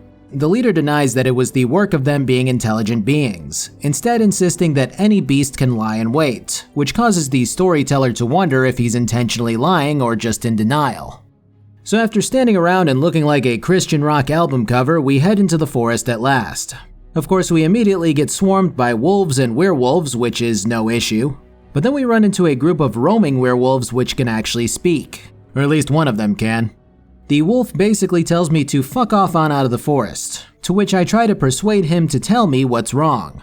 He more or less says that the elves deserve this because of the past years, but won't tell me anything more than that before he scampers back further into the woods. As you might have picked up, there's always at least two sides going on with these events, and in this case it's either the elves or the werewolves. Anyways, this forest is goddamn cool. You got your werewolves, you got your darkspawn, and you got your tree ants. You meet this Dr. Seuss elder tree who speaks in rhymes to you before tasking you with tracking down a thief who stole an acorn from him one morning. And then you stumble upon a campsite which looks super inviting and causes your party to pass out when sticking around it for too long. Fortunately, Wynn is able to resist the Fade Demon who has made this illusory campsite their feeding grounds, and a revival spell puts a quick end to our untimely demise. Thanks for warning me, you big asshole tree. As we venture further into the woods, we stumble upon the wife of the husband who suspected that she might have turned into a werewolf. Sure enough, she is one, but she's still able to think and talk. She's in agony due to the curse, describing it as fire in her blood. The voice acting here is top notch, and it makes me feel horrible for her. Tell him I love him. Tell him I am dead, and with the gods, I beg you. Before I put her out of her misery at her behest, she tells me that the werewolves are no longer mindless animals, that they've overcome the curse and reside in the center of the woods at some ruins. We kinda figured out half of that information already, but still pretty handy. Man, I gotta say, I'm just rolling things at this stage. The Berserker specialization is no joke, and I'm just spanking enemies left and right, even the Revenant that we wind up disturbing from a tombstone. But it does feel earned, if that makes any sense. There were moments in this game where I was just getting slapped, where my potion supply was just getting drained in nearly every medium to large fight. But once I met Oghren and got my spec, it's like I turned a corner at last. It feels good. Actually, I just realized that I never really covered specializations in detail. Most characters start with one and then get another at level 14. And then I think again at level 22? I'm not really sure there, that came later with Awakening. Some specs are wholly considered better than others, while other specs have more specific utility usage. For example, the champion class is usually always picked up by most of the warriors in the game, or at least that's the quote-unquote meta. For my guy specifically though, I want to be a Berserker Reaver for maximum damage. Anyways, next we run into Wynn's former pupil out here in the forest. I wish that I could say that this was either a heartfelt reunion or a big dramatic standoff between a pupil who never forgave his teacher and the teacher who only wants forgiveness, but it's not. It's just the pupil going, "Oh hey, yeah, I remember you. Yeah, it's all good now, I like being here."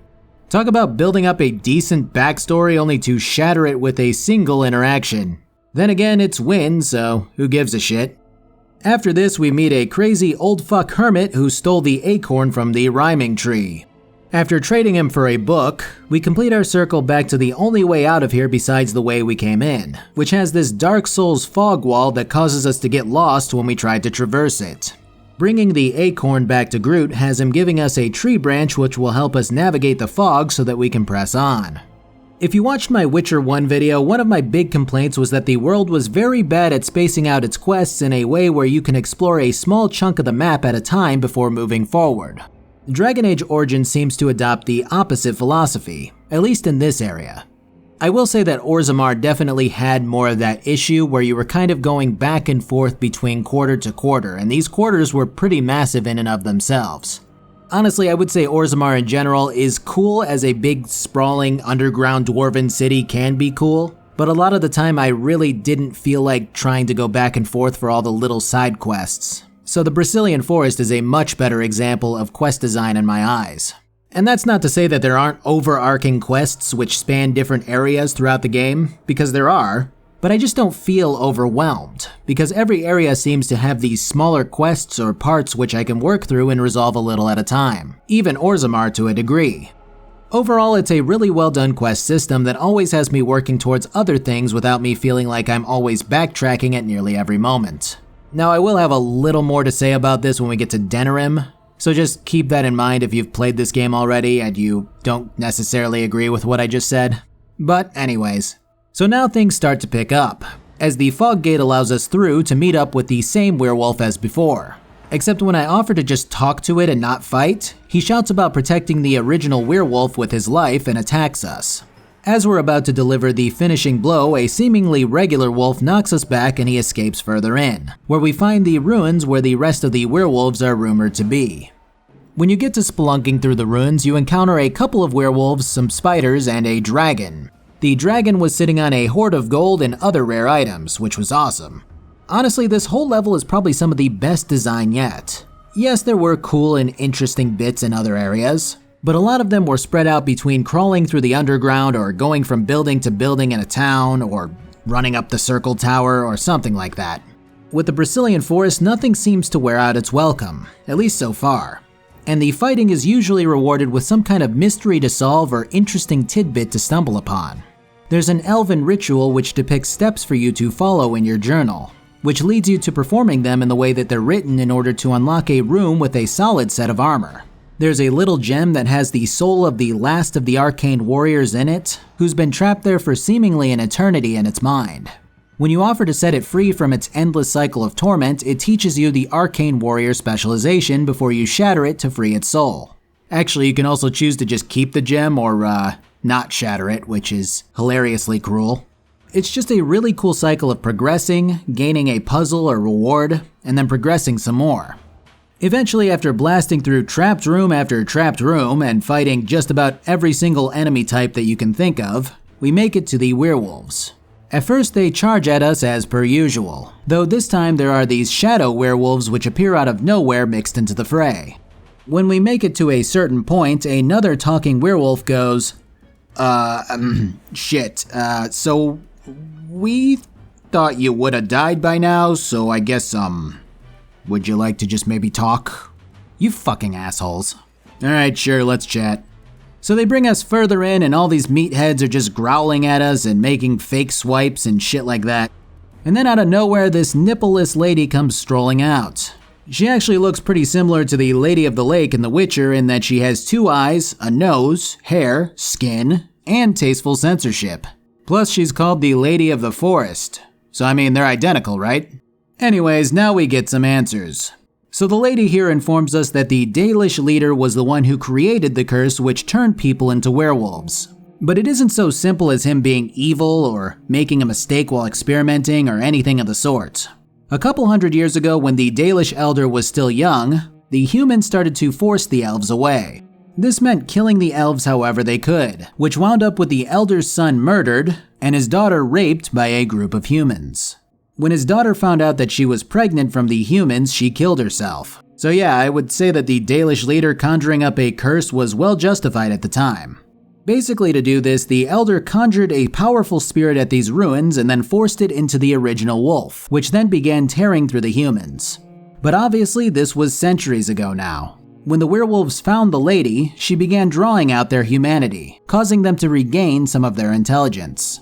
Then they began to send messages to the elder, praying for him to end the curse once and for all. The elder ignored these messages. It's kinda hard to sit here and go, well, he should understand that these wolves had nothing to do with what happened to him, because that kind of pain isn't so easily forgotten. He lost both of his children. But realistically, the right move in my eyes is ending this curse and letting these wolves find some peace. So we head back to grab the elder in the hopes that he'll be willing to chat with the beasts. And lo and behold, the guy's already up at the entrance of the ruins, ready to use the heart of the oldest wolf that I never grabbed. You know, I haven't been looking to complain about stuff, But I was kind of ready to go, ah man, it's too bad that I have to backtrack all the way back to the camp to get to the Elder. I mean, what a power move by BioWare to make this that much simpler. Though I suppose they could have just let me fast travel back as well. But anyways, yeah, this guy is still pissed off. He can't let go of the past, and he believes that the werewolves won't do so either. So he tells me that the Lady of the Forest is the same spirit that he bound to a wolf, and that he can force her back into that form again to gain the wolf's heart if need be. I convince him to chat with the spirit and her beast guard, and he reluctantly agrees, stating that he sees no point in this discussion. When he comes down, the spirit tries to reason with him, asking if he'll continue to be this bitter about something that happened centuries ago. He goes, hell yeah I will, you should have seen the shit that they did to my family. Yeah, I still can't blame him honestly. Talk about a tough situation, I think I might actually care about this one more than Orzammar's story. So the options here are to attack the lady and all of the werewolves, wiping them out and saving the Elder and the Dalish, or to attack the Elder, killing both him and the lady alone. The numbers side of things favors the latter, as does the reasoning in my eyes. You see, the Elder is bound to the curse because he used blood magic to create it. In order to end it without using the heart of the original werewolf, he would have to die alongside the lady. So after taking out the Elder, he submits and admits that he's too old to see anything besides hatred and a lust for revenge. Such a lust for revenge? So he agrees finally to end the curse, and he sacrifices himself along with the lady.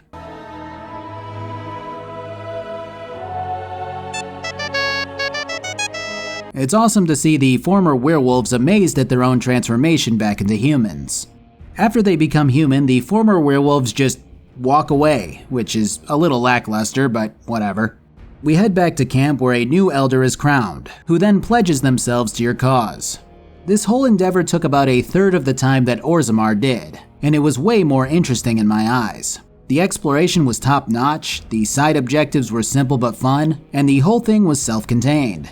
With Orzammar, you had to do a lot of running around, going from place to place to accomplish your tasks with no form of fast travel beyond the occasional map pop-up in the deep roads. Quite a few quests related back to other areas which involve you traveling around the map to achieve them. The plot was fine, but the whole choose your king thing gets lost when you find yourself in the deep roads for hours. Of course, the shit that Branka pulled definitely does make up for this quite a bit. But it's a very long walk to get to that point, and it definitely drained me when I played through it.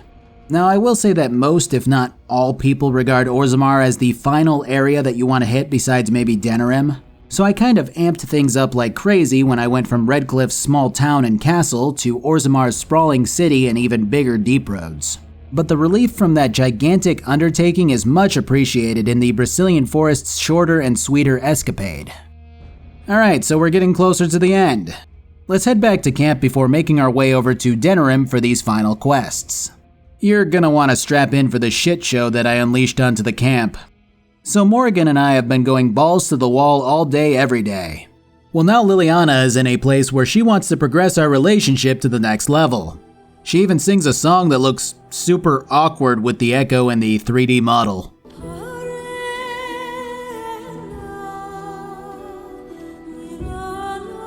So we wind up getting our kissing scene, which then advances to her saying, "Alright buddy, I hear you and Morrigan banging every night. What the fuck, dude?" So I tell her, alright, I'll end it with her. I go over to Morrigan, she knows what's up. She's pissed and tries to protect her emotions by ending it with you instead. Then I give her a mirror that reminds her of the one that she stole as a kid and her mom smashed on the ground, and she's like, fuck yeah, relationship is back on. I mean, it's a scumbag move, and honestly, had the relationship truly ended, I would have loaded up a save and chosen Morrigan. I've chosen her once and Liliana once in my playthrough, so I gotta see how this one winds up because I didn't even know this was an option. Alright, so the gang's back together. Let's hit the road and get Denerim done. So we roll into D-Town, which looks remarkably like Vizima in many regards. Our first order of business is immediately taking a turn to where Liliana's former mentor is. We kick the door down, dispatch some guards, and her mentor awaits in the next room with enough gas to light a priest into giving up their god. But try as she may to pretend like she never meant Liliana any harm, she soon sheds the facade when we call her out. She then tries to tell us that Liliana is a snake who would say anything to use us since that's in her nature. Obviously, the girl is projecting her own personality onto Liliana. But no matter how aggressively French she is, she won't get us to budge on this. Nonsense. I know you, my Liliana. I know what you are capable of. 4 or 5 men you can dispatch easily. So eventually Liliana tells her mentor that she wants her out of her life and yeah, she just walks out. Man, that's the second time where there's been some person from the past and the conflict just mellows out. I'm here for the drama, let's fucking go, man. Anyways, running right back to camp, since I was at the start of Denerim anyways, nets the conversation with Liliana depicting her innermost thoughts about this whole ordeal. This is actually an important crux in her character. There are 2 companions in this game that can become hardened. One of them is funnier because he's a dude. The other is Liliana, who you can actually persuade to embrace her old ways, to become the more morally gray character that she's been straddling the line back and forth between. My biggest issue with her, besides her personality being kind of bland in my eyes, was that she could never seem to decide between serving the Chantry as this paragon of good, or being that sneaky thief who takes pleasure in killing and secret hoarding.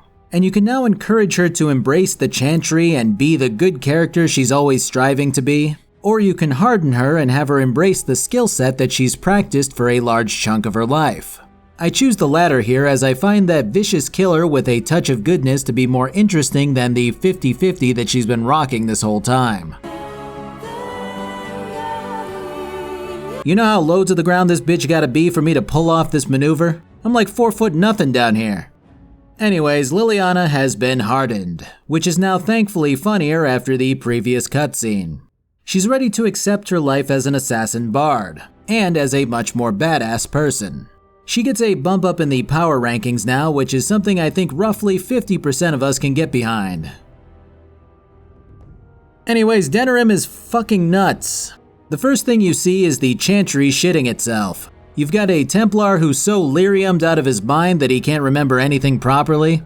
Alright, I never mentioned that. God, there's so much to this game.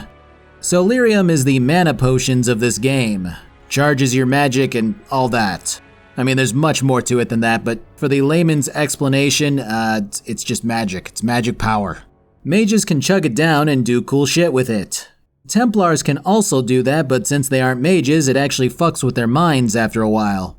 Basically, the more lyrium an average dude drinks, the faster his mind goes. And it's addictive as all hell. So the Chantry pumps out these lyrium-addled soldiers and sweeps it under the rug. And this dude who can hardly remember the king dying is the result of that. Additionally, we got this woman who keeps trying to mix in food with her chants, because she's bored of being sentenced to only speaking in chants. Then she talks about a guy who used to be a member of the Chantry before he got so hooked on lyrium that he stripped off all of his clothes and drowned in a big vat of elderberry wine. We were 6 days drying him out for his cremation. He looked like a pickled egg. Oh my god, the Chantry is a joke.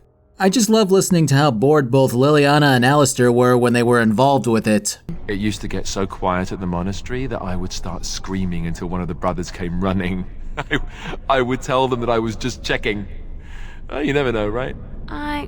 No, I never did anything like that. I enjoyed the quiet. Suit yourself. The look on their face was always priceless. I've rounded one corner in this town and I unironically have 10 new quests. This was the shit that I was mentioning earlier in the game when I was talking about the quest structure. If I had to rank each area in terms of quest design, I would put the forest at the top, and Denerim would easily be at the bottom. The issue is that a lot of the quests seem to set up Denerim like the game's main quest hub almost. There are plenty of quests which all link the town to different areas all around the game. But the problem is that Denerim almost always seems to make the most sense to do last-ish in your quest order. And when you do wind up getting to it last, you'll find that plenty of its quests want you to venture back and forth between areas of the game that you've already been. Like I said, I'm cool with the game having some of its quests interlaced between areas, but I'm much fonder of having the quests be self-contained to the areas that you receive them in. At any rate, next up is Alistair's sister. Does she even know I exist? My sister. That sounds very strange. Sister. Oh, now I'm babbling. Maybe we should go. Let's go. Let's just go. So Goldana is a bitch. Like, holy shit. I mean, don't get me wrong, I kinda get it. She's poor, she has 5 kids, she's probably uneducated due to how the system has treated her. So naturally, she blames Alistair along with whoever else for her misfortune. Poor Alistair's getting beaten down at this stage, but I can get her to soften up a bit. A little bit. Then she basically says she doesn't give a shit about Alistair, and the poor guy says he'll do whatever to get her taken care of. Now this is the second character that can be hardened, which again is hilarious and we're all laughing about it. Please pause to laugh now. Thank you. Oh shit, unpause, unpause! Ah, fuck, not again. Sister.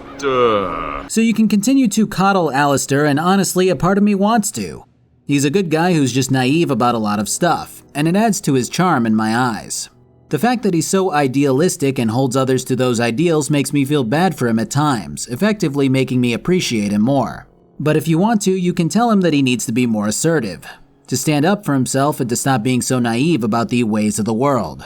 And he does just that, even thanking you for opening his eyes to this newfound perspective. It leads to some pretty powerful shit later on, and I'll show you just that when these occurrences do come up. Dude, this game has like an 80% chance of crashing when I try to go back to camp from Denerim or even try to load parts of it. I don't know what that's about, but it makes me unhappy for some reason. So I looked it up, and this game struggles with more modern rigs, particularly around Denerim. EA is an absolute train wreck, as is expected of the company. Their support's a fucking joke literally every time. Like, I still can't believe some of the solutions that they cook up.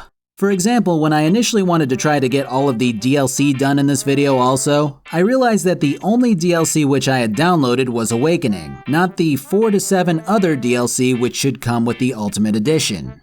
Now mind you, I was using EA Play through Xbox Game Pass, and both EA Play and Game Pass stated that I should have all of the DLC. The other DLC isn't even listed on the EA Play app. So I hunted down answers. I searched my question about 7 different ways, I even went to the second page on Google, that's how desperate I was. I looked for this fucking answer for so long that EA unironically gave me a badge for it. 100 answers? Goddamn! Well, get back in there, sport, you got a long way to go! Well, eventually I figured out that EA has a link to all of the DLC files on their website, and that you have to actually manually patch them in with Dragon Age's patcher. You know what EA's customer support answer was for this grand question? That the app is in beta, and the team is working on adding DLC. Fuck you, idiots. Anyways, in the second round of EA Play's top 10 answers, they deadass linked to a Nexus Mods forum conversation as their official answer. What the fuck? Anyway, some other kind soul figured out that downloading a 4GB RAM patch like you would with a Bethesda game does the trick, so thank God for that guy reporting in. I would like to tell EA to hire him, but he'd probably help the community too much to fit within EA's rigid guidelines. Anyways, if you're struggling with the game not doing its thing on a modern machine, try downloading that and see if it does the trick. So back to Denerim, where we find my right-hand man Gore of all people. He left for the surface right after you got exiled, but not before receiving the family shield and a note from the late king on his deathbed.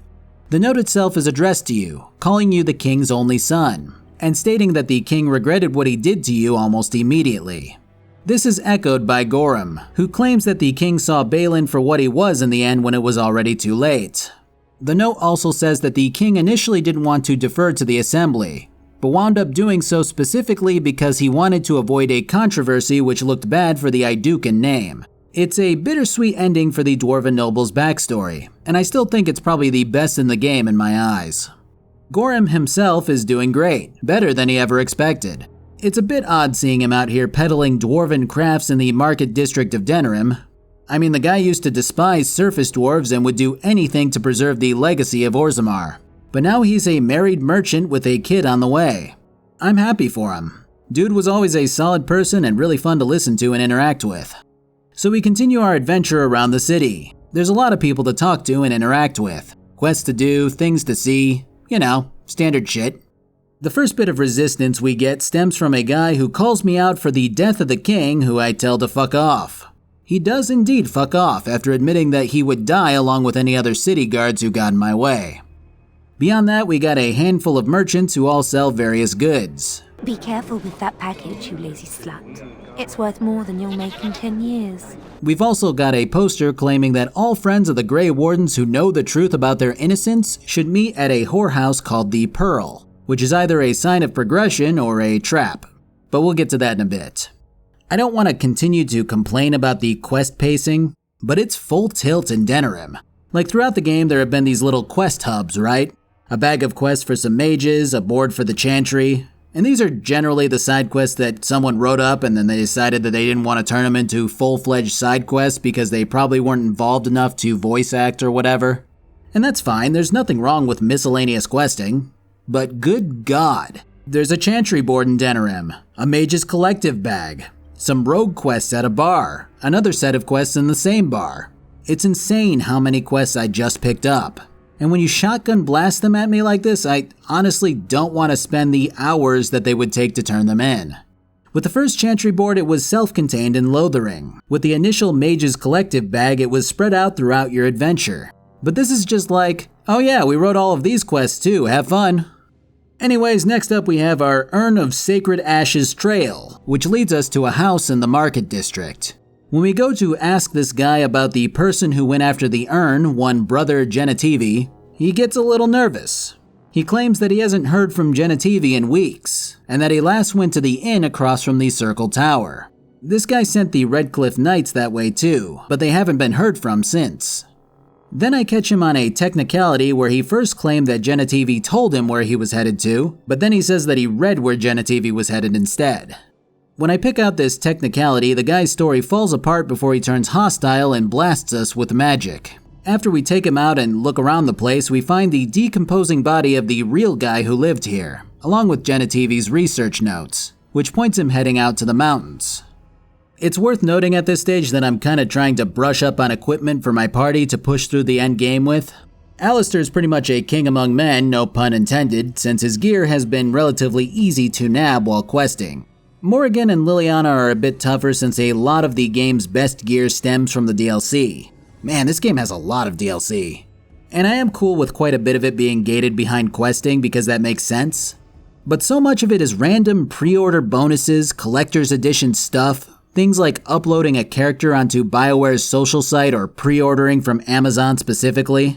Like Jesus Christ, that had to be annoying when this game came out. But fortunately, a lot of this stuff is an auto-inclusion in the Ultimate Edition, which, again, EA Play does not give you. So please, take it from me, buy the game from GOG or something. Good God. We'll get some shoes too. Shoes! We could go shopping together. When we head off to the village where this Genetivi fellow hiked to, we get a cutscene with more shaky camera than Cloverfield. Immediately after, the Darkspawn sends some assassins to give us the old slice and dice. Although I don't get to control every companion, this was pretty cool to see all the people fighting at once. Anyways, this place is fucking weird. The people are weird, the buildings are normal, but I wanted to say weird, so they're weird too. It's mostly the people, honestly. You got this guard who tells us to leave immediately, and that he's never heard of a brother Genetivi. But we ignore him and run into a child who's equally as weird. The kid's out here chanting some nursery rhyme and then insists that we leave because we're outsiders. He does tell us that everyone's in the temple though, so I guess we'll head there next. And what is it about my nose that captivates you so? I was just thinking that it looks exactly like your mother's. I hate you so much. So we head up the mountain and find another villager. They tell us to leave. Then we head into the shop here, buy some potions, and then try to head into the back room. And the guy comes out and goes, whoa, that's private property, buddy. You can't just go back there, that's ridiculous. And I'm like, yeah, but I want to, so, And then I kill him. I gotta say, this guy was definitely in the right here. But then again, there's a body of a Templar back here, so, yeah, I guess I'd say it evens out. Guess I used my warden sense on that one. Anyways, this guy must have tripped the silent alarm because the cultist police are outside now. We kill them all on the way up to the temple and pop in during the middle of a sermon. Again, the cell phone technology here is great, especially given the average reception in the mountains. And this guy goes, "Why would I help you? You broke into our homes while we were away and killed the shopkeeper." I literally have no response to this. Like, it's just a player action to explore everything and loot chests and kill shopkeepers. I don't know, what do you want me to say? Even my guy is like, "Oh, sorry, I was just exploring, lol." At any rate, we kill them. Again, it's alright because they were bad. I was almost questioning my guy's morality since his actions have nothing to do with me, the player. But they were hiding Genitivi back here, so my guy must have known all of that ahead of time with his warden vision. Fortunately, Genitivi is still alive and he knows how to use the amulet that the cultists had on them to get into the temple at the top of the mountain where the urn is. Yo, I got some questions before we go. Alright. What is on your mind? Nothing important, brother. When you ask Genitivi what they were doing with him here, it becomes apparent that the cultists were trying to replace him in Denerim with an imposter, seeing as they were grilling him for personal information about his background. So we head up the mountain and the dude lets us in. He decides to stay back to study the entry while we kick ass throughout this palace. There are a lot of cultists in here, and we shred through them with little issue as we work our way up to the next area. At first it's business as usual, but then the dragonlings start to show up. They're not a big deal, but they do get a little more dangerous in packs. Eventually we stumble into the upgraded versions, which are these drakes. They get stunned pretty easily, so no big deal.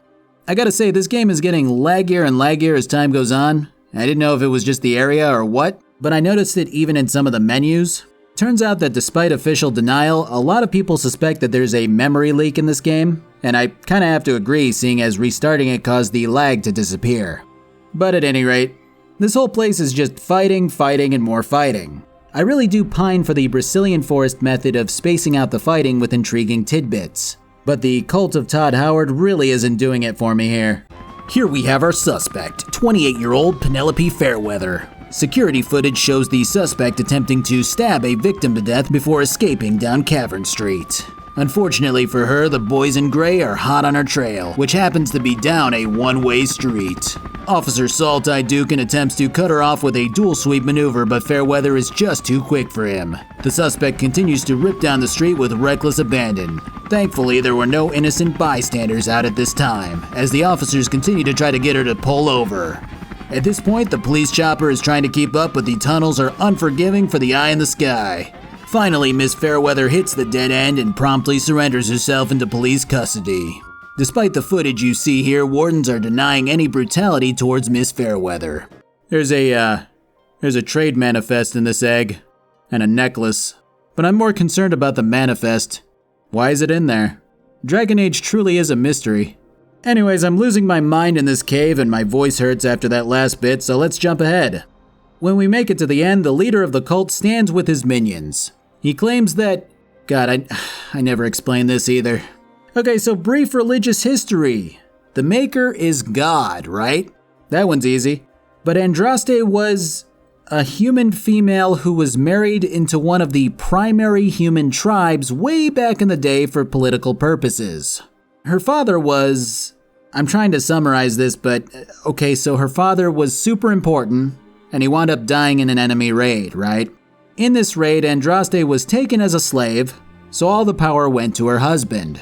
But people wouldn't follow him until Andraste was freed. So he negotiated her release and everyone followed him and his wife. At this stage, Andraste saw herself as the Maker's conduit and began spreading the word of God around. She united the elves under her and began marching around and spreading her influence.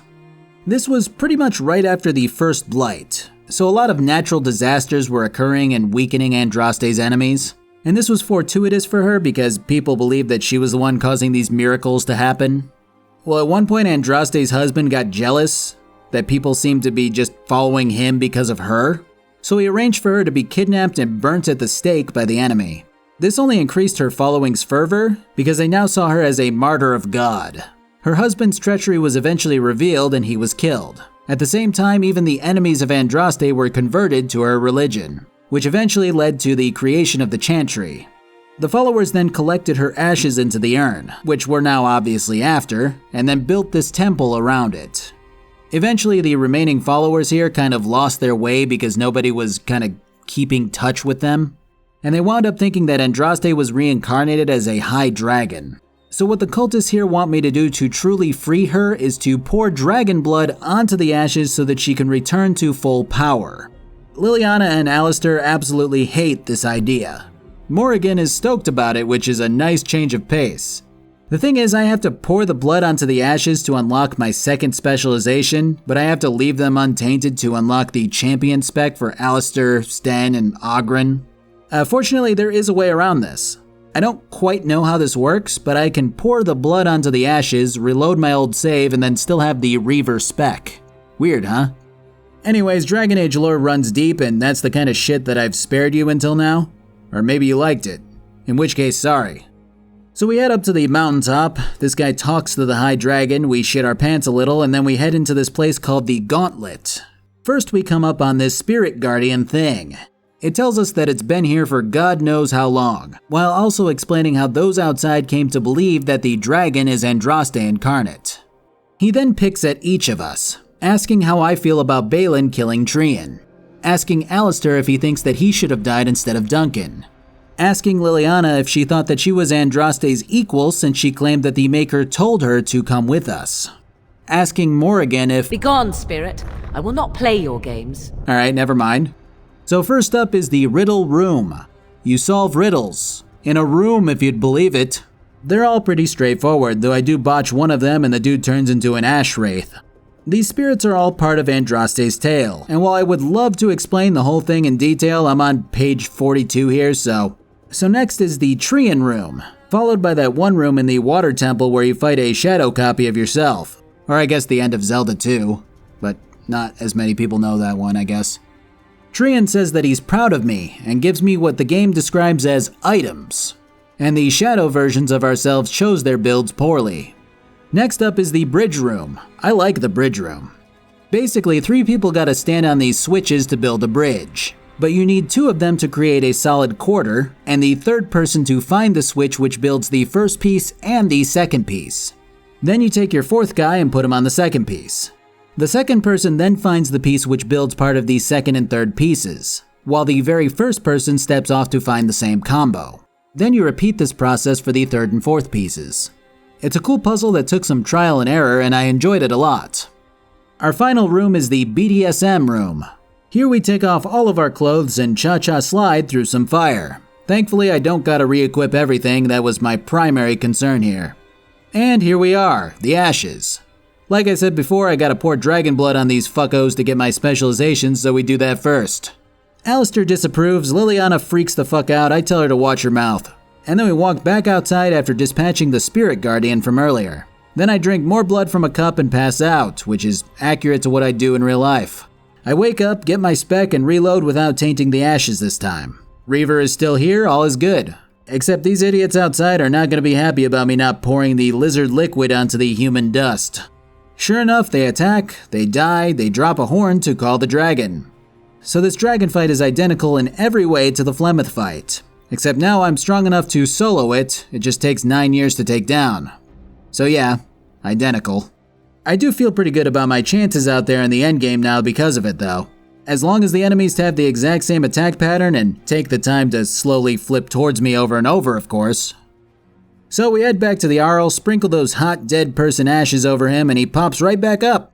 After the Arl gets caught up with everything, he notes that 2 armies fighting each other when the Darkspawn are running amok might not be the most sound of plans.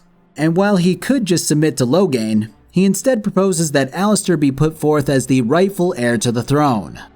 This of course is not in Alistair's best interests, but he can't object to the logic, especially now that he's hardened. So the next order of business is what to do until then. Eamon basically wants to call a meeting between the lands. A lands meet, if you will.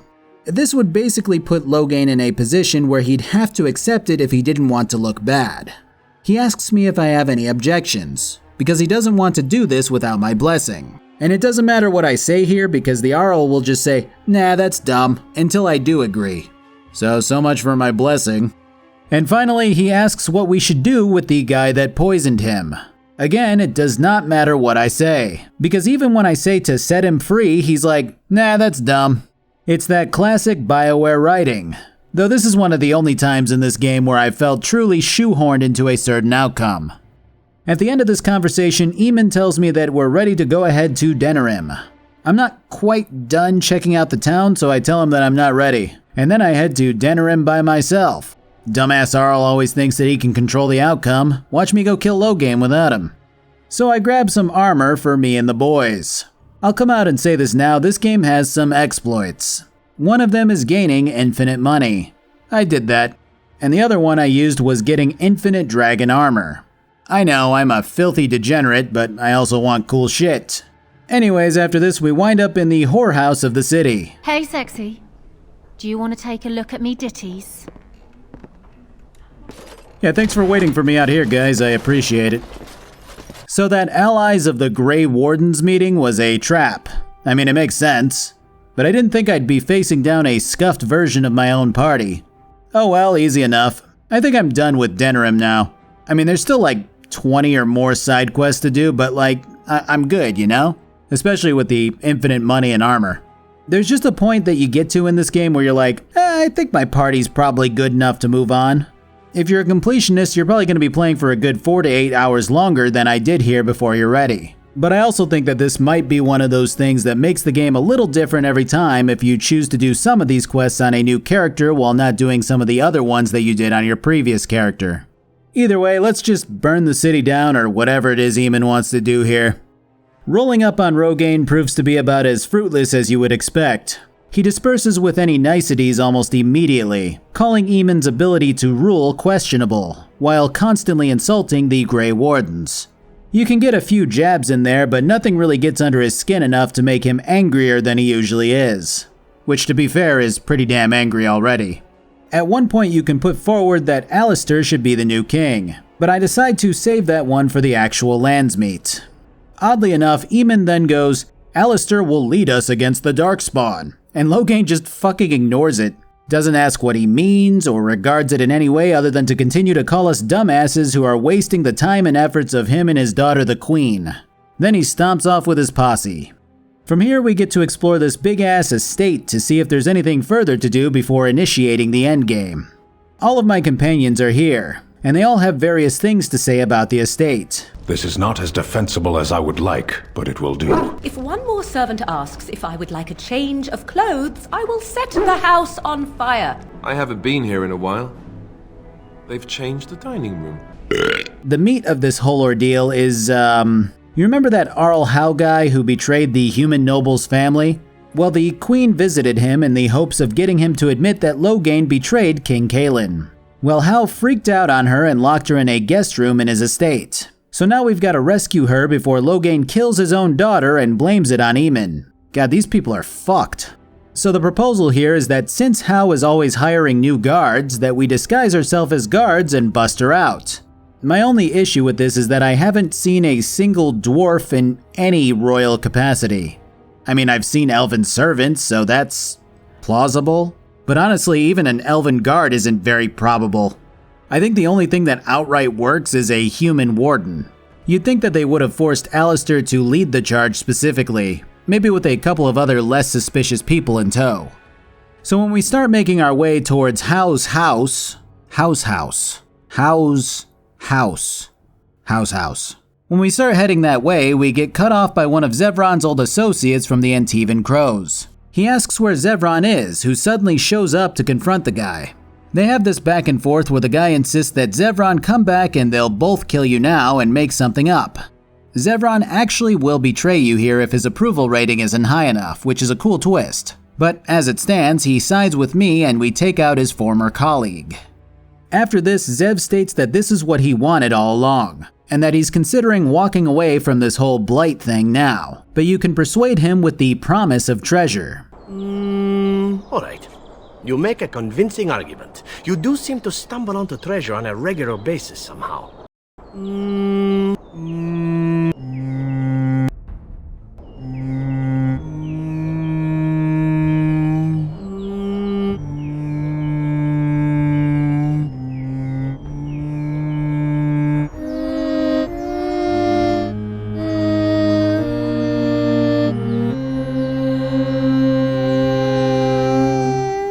And now that this is finally done, we can get the last bit of lore about our stabby friend that we had been missing until now.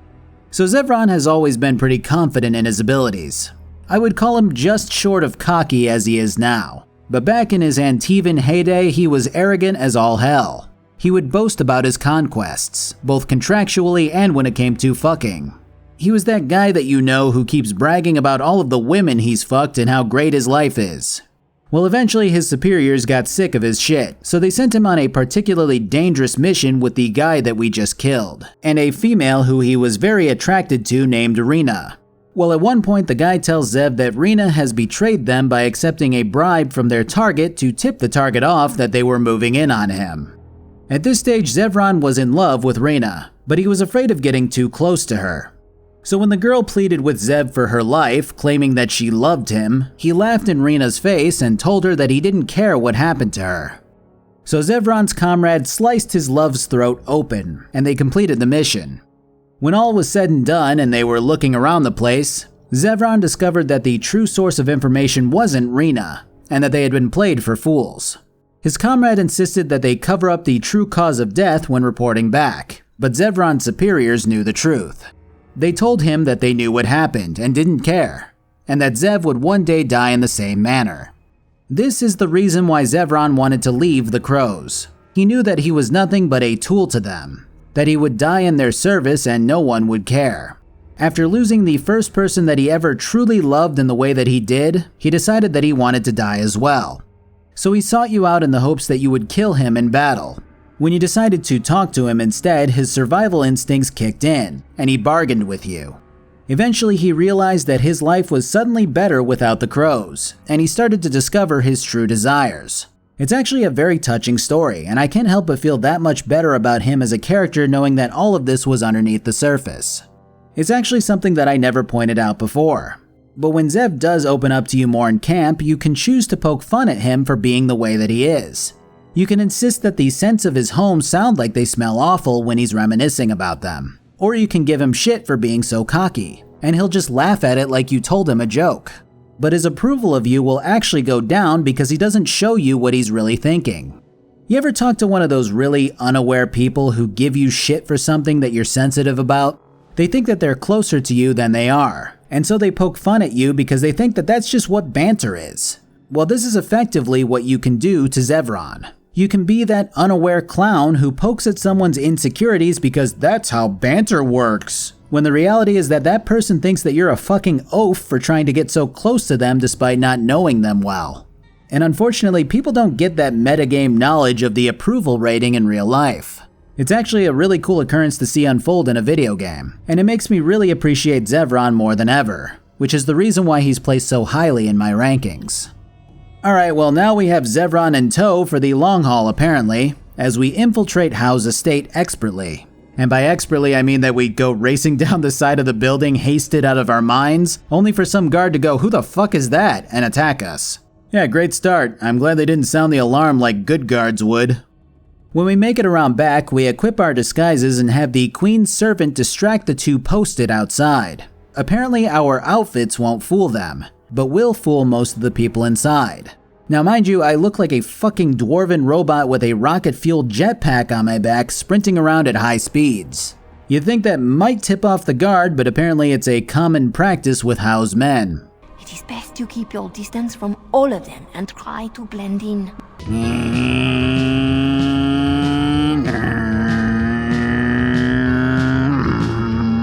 My host was not content with leaving me under heavy guard. He sealed the door by magic. Find the mage who cast the spell. He'll most likely be at Howe's side. So we make it to a prison area where the prisoner reaches through the bars and snaps the guard's neck somehow. The first time I played this shit, I thought for sure this would be Duncan, but nah, it's this guy. Apparently he's a warden from High Ever and he knows Alistair. The guy was sent here by the wardens of High Ever to see if Loghain had truly betrayed the king, and how to best fight the Blight. He can't help right now, but he may be able to when he gets back to his people and if we can stop Loghain. So we continue to run through Howe's Torture Fun dungeon and wind up freeing a noble whose father was aligned with Loghain. Now that he's free, it's safe to say that the family won't be supporting Loghain either.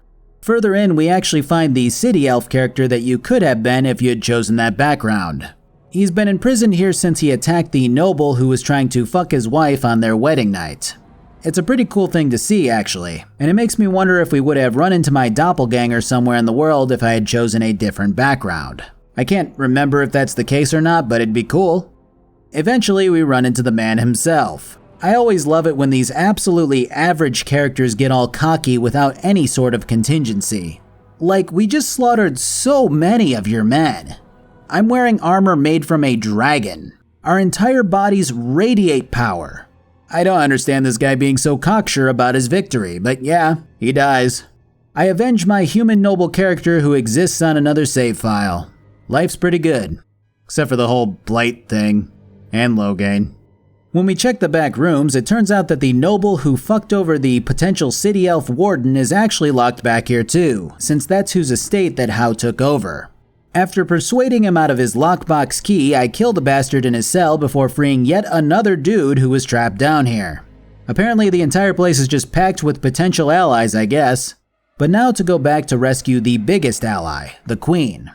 When we make it back up to the palace, the whole sneaking thing is out of the question as a veritable horde of men come charging at us. After blowing them out, we rescue the Queen, who's dressed up as a guard for reasons unknown. I just like that one of my dialogue options is, "Aren't you a little short for a guard?" while she towers over both me and her servant. So we take a stupidly short jog out towards the exit, and here comes Loghain's men. I'll just let this one play out. Don't be ridiculous. The Queen isn't being held prisoner here or anywhere else. Her father would never stand for such a thing.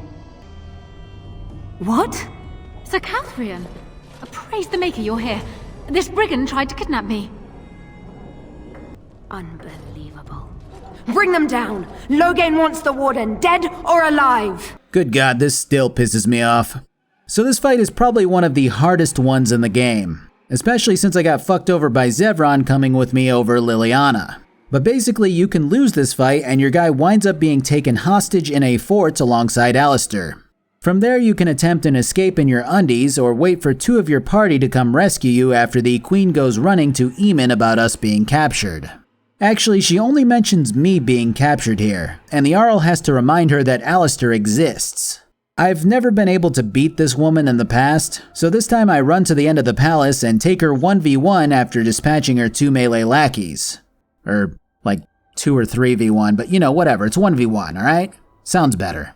It's a tough fight and there's lots of potions required. But I do manage to defeat her, pick up Alistair, and then take out the rest at the front of the estate. When we make it back to Eamon and Queen Honora, she goes, "What? You blew my cover, I had to save my ass." What the fuck are you talking about? Okay, so the Queen was dressed as a guard, right? And I decide to say that Hao captured the Queen. The Queen comes forward and instead of confirming it, she says we tried to kidnap her. The only way that this line of response from her makes sense is if she's intentionally trying to put Alistair out of commission until she can seize power. Because what's the difference here in terms of what happens to her? Absolutely nothing. I actually did do this whole sequence every way possible. First by fighting my way out, then by surrendering and escaping the dungeon, and then by losing the battle and escaping the dungeon. There is no difference at all in how things play out beyond your capture, which is kinda sad. I mean, from a gameplay perspective it's neat, but nothing has made a difference here in where she winds up. She doesn't get transported to Loghain in literally any of these outcomes. So her stating that we blew her wonderful cover of her face showing through a big cutout circle helmet is bullshit. Morrigan kind of hints at it during these scenes too, stating that we have more than just one trouble while looking at Honora. Additionally, when we do make it back and the Queen says that we blew her cover and all that, she then insists that she should rule Ferelden. She says that Alistair is not cut out for it, and that it would look like we're trying to intentionally put a Grey Warden on the throne. I really don't see anything wrong with that. She is extraordinarily conniving, and I've had enough noble backstabbing in this game to deal with her shit. Except the issue here is that for as much as I've been able to influence and change and choose in this game, I'm still forced to dance to her tune now. I'm just a little disappointed that the exact same thing plays out past the initial dialogue of each sequence. It's probably the biggest moment in this game where I felt like nothing I said truly mattered, because telling her, "You betrayed me," or "I promise you nothing," all have her saying literally the exact same thing as me saying anything else to her. But anyways, what information we do glean is that Hao and Loghain really pissed off the elven alienage here in the city. Honora doesn't know why or how, but it's worth looking into the place to see what they have to say. Before we get to that though, Honora wants us to meet her in private. This should be good. So listen to this shit. Honora goes, "Hey Warden, sorry about the whole thing where I tried to get you thrown into prison. Haha, I realized that couldn't have looked good. So anyways, Eamon listens to you, and I want to be the ruler of Ferelden, so can I have your support?" Oh my, someone thought we wouldn't be getting out of that situation, huh? But yeah, you can run through all of these options, and the 3 outcomes here is telling Honora that you support her, telling her that you don't support her, or suggesting that she marry Alistair. I'll actually jump more into what can come of all of this when we get to that stage. But for now, Honora basically says that Alistair would be a shit king, and that she's what Ferelden needs. Now, Alistair won't agree to marry her unless he's hardened, which is probably the biggest difference between his hardened self and his usual self. So that is a possibility here. But again, we'll get to all of that later. Let's go check out some elves. So this place, it's like they built a zoo for elves in the middle of the city. There's a big ass tree in the center of it that they can climb or whatever, and the whole place is just filthy. We wind up catching up to the elf we freed from Howe's prisoner garden, and he tells us that there's a plague going on that specifically kills off elves and foreigners, which seems, intentional. Apparently there are some mages from a different country here to help stem the plague, which is also strange seeing as the Chantry is so ass-mad about anyone besides their people using magic. Morrigan actually points out this country is across the sea with many borders between them, so them being here to prevent any potential plague seems unreasonably humane for them. When we talk to the sister of the elf who we rescued, she claims that these mages set up a quarantine to prevent people from getting sick. I swear to God, every single game that I play nowadays has a goddamn plague in it. I've said that so many times in my videos now. But yeah, she says that they can only prevent people from getting sick and not actually cure the illness. But then she seems weirded out that they're taking people that aren't sick, which seems to be a point of contention for her. I must be misunderstanding something. I guess the main thing that she's concerned about though is that some of the healthy people that they take do not return to the alienage, including their leader. That one definitely seems weirder, so let's get to the bottom of it. So the thing we can do is sneak in the back way of this quarantine area, but I opt for running through these apartments instead. After making our way through them and having Liliana break some locks, we stumble upon some soldiers who attack. When we make it through the onslaught, we encounter the real operation here. These guys have been enslaving the elves and selling them off with Logain's blessing. The slaver in charge decides to bargain with me, asking for 100 gold for a letter implicating Logain. I counteroffer, telling him to leave the slaves and the letter. He says, "Nah, that's dumb," which is weird to me since I have max speech. Maybe I'm just not built enough to scare him. So I instead offer to not kill him after we fight him, and he generally agrees to that one. We wind up rescuing the would-have-been slaves and this mime who knew Duncan since he would try to visit and recruit people. All in all, it's not a bad little side plot, though the ending is, underwhelming. Like, you free these people and there's no resolution of, "Oh my god, you saved us," or "We're gonna join you against Logain," or anything like that. The elves and soldiers outside the quarantine building are just suddenly gone, and the building's locked up, and you get a small thank you from a few people, and that's that. Huh. I will say that there's this blind Templar out here who feels like something is wrong in the area, and when you do a little investigation, signs point to something going awry at the orphanage. When you head in, there are ghosts and blood and bodies everywhere. Pressing further in reveals a demon who has predator vision, which then attacks before retreating further into the set of buildings. Now mind you, this place is about on the same level of creepiness as the Deep Roads area with the Broodmother. The soundtrack is children screaming. I'm not kidding, that's what you hear constantly. And as you get further and further, you have a ghost child who screams at you to get away from him, a deranged ghost woman who attacks you and then claims that she can't be killed after you defeat her, shaking furniture and objects, and a ghost girl who keeps repeating various nursery rhymes. It's not bad, though it does feel a little bit forced at times, like the devs tried to fit in all the horror tropes revolving around ghosts that they could in this area.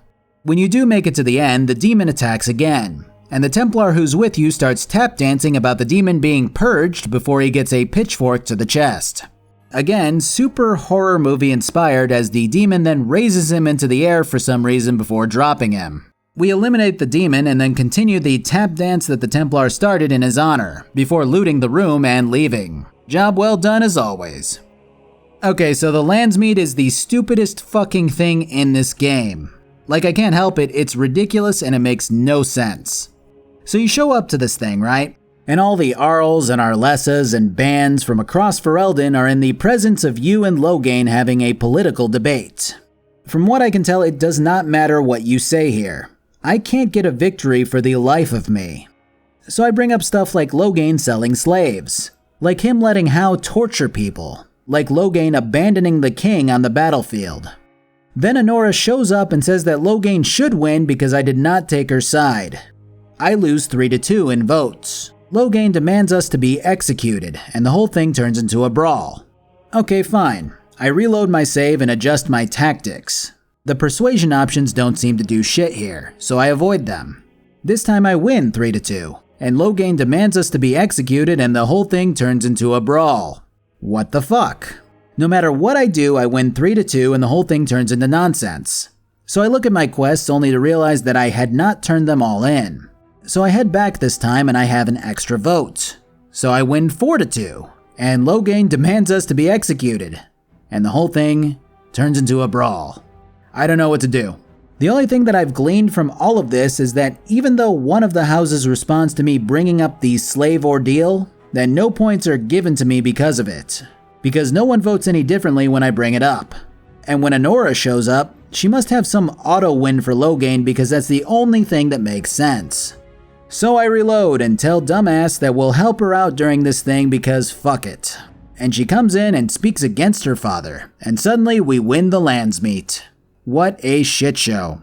And maybe you're thinking, well, why is he making such a big deal about this? And it's honestly because I did all of these extra side quests and made sure to turn them all in to try and appease every single person. There is no rhyme or reason to all of these speech options at the Landsmeet. It's pretty much decided before you ever enter. And my least favorite thing here is how shitty it feels to be in a debate against someone as well-spoken as Loghain when your character has no voice. If you were able to control Alistair for this, it would make for a much better scene solely because Loghain wouldn't be able to walk all over him in the same way that he does with my guy going, "Oh yeah, well, what about the slaves?" I don't know. It just seems like such a big event in this game where your hard work pays off, where your master level coercion pays off, where you carefully making allies and choosing the right options pays off. But as it stands, it likely just comes down to something stupid like me killing that asshole rapist in How's moving dungeon, and then not telling Anora that I would give her a mustache ride in front of everyone at the Landsmeet. So what this now comes down to is a 1v1 between myself or whoever in my group I choose against Loghain in a duel of honor. I choose Alistair to be my champion, which takes forever solely because he does no damage. My boy's a tank, not deeps. But eventually we win. Forget Marek. This is for Duncan. God damn! Oh, that's a good scene. So this is where some weird shit plays out again. Basically, I told Anora that I'd let her ride me around like a scooter so that she can become the ruler. But when Alistair wins, Eamon's like, "Oh shit, yeah, that's our boy, that's our king." Wait, what?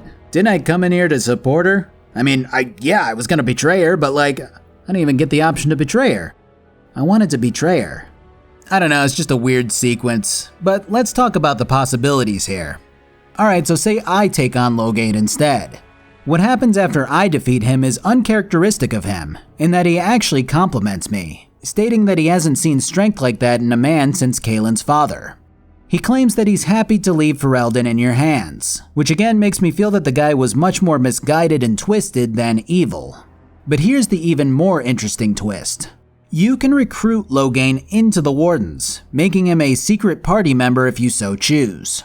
Though that said, Alistair absolutely despises this and will leave if you do this.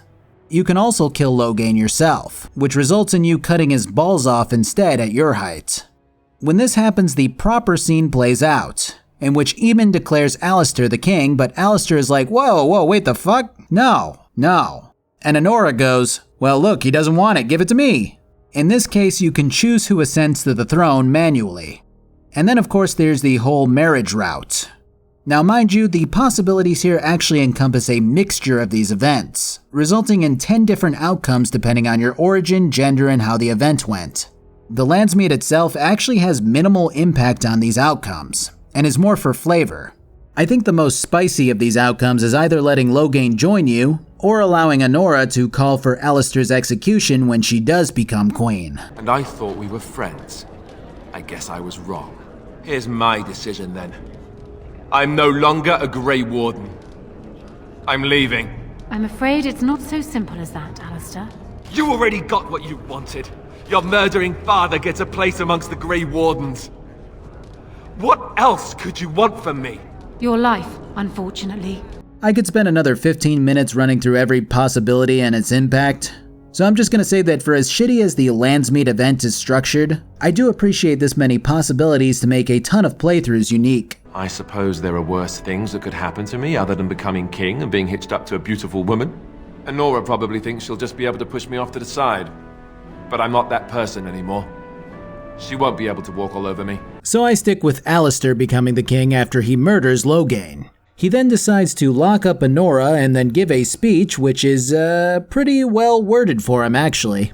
And then everyone cheers and we get ready to march on the Darkspawn at last. We're told that the bulk of the Darkspawn are headed towards Redcliffe, so we head on over there to rally. As we arrive on the scene, the Darkspawn have made it in first.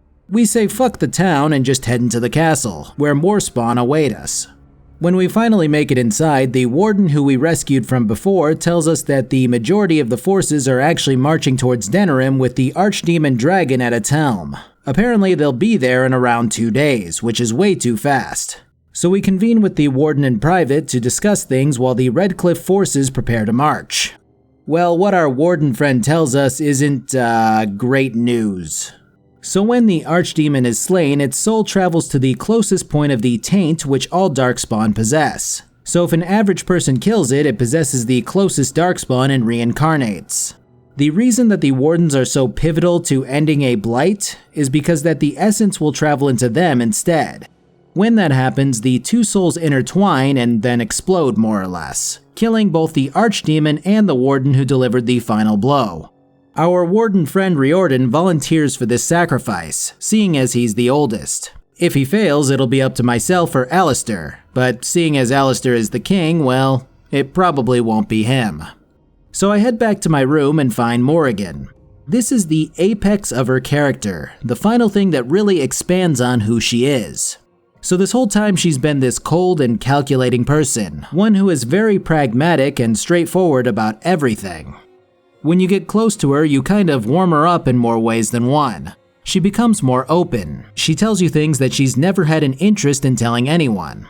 She becomes, well, more of an average human with real feelings which may interfere with her own interests. But here, at the end of the game, this is when she comes full circle and decides to follow the path that her mother laid out for her, becoming more like the person that she seems to hate more than anyone else.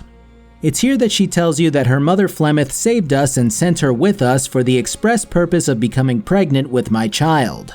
The child would be infected by the Darkspawn taint, and the Archdemon's soul would seek out the child like a beacon when slain. Now all of that sounds well and good, right? The Wardens would all live and the child would bear the brunt of the Archdemon's soul. But Morrigan's end goal isn't to prevent your potential death, it's to give birth to that child and raise it as someone with the soul of an old god in them.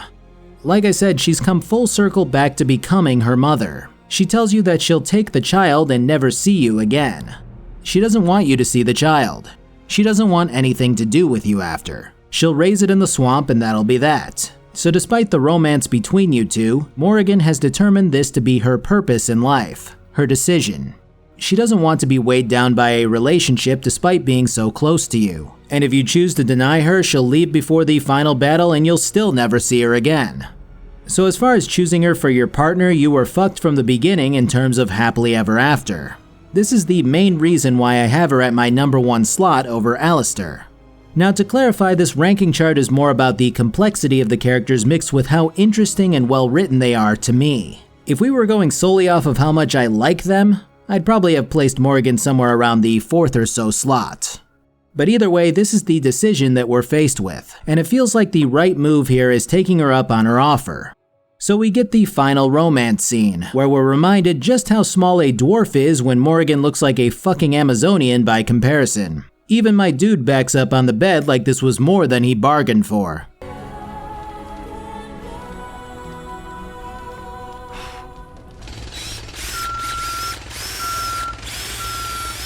In the next scene, we watch as people we've recruited start marching towards Denerim.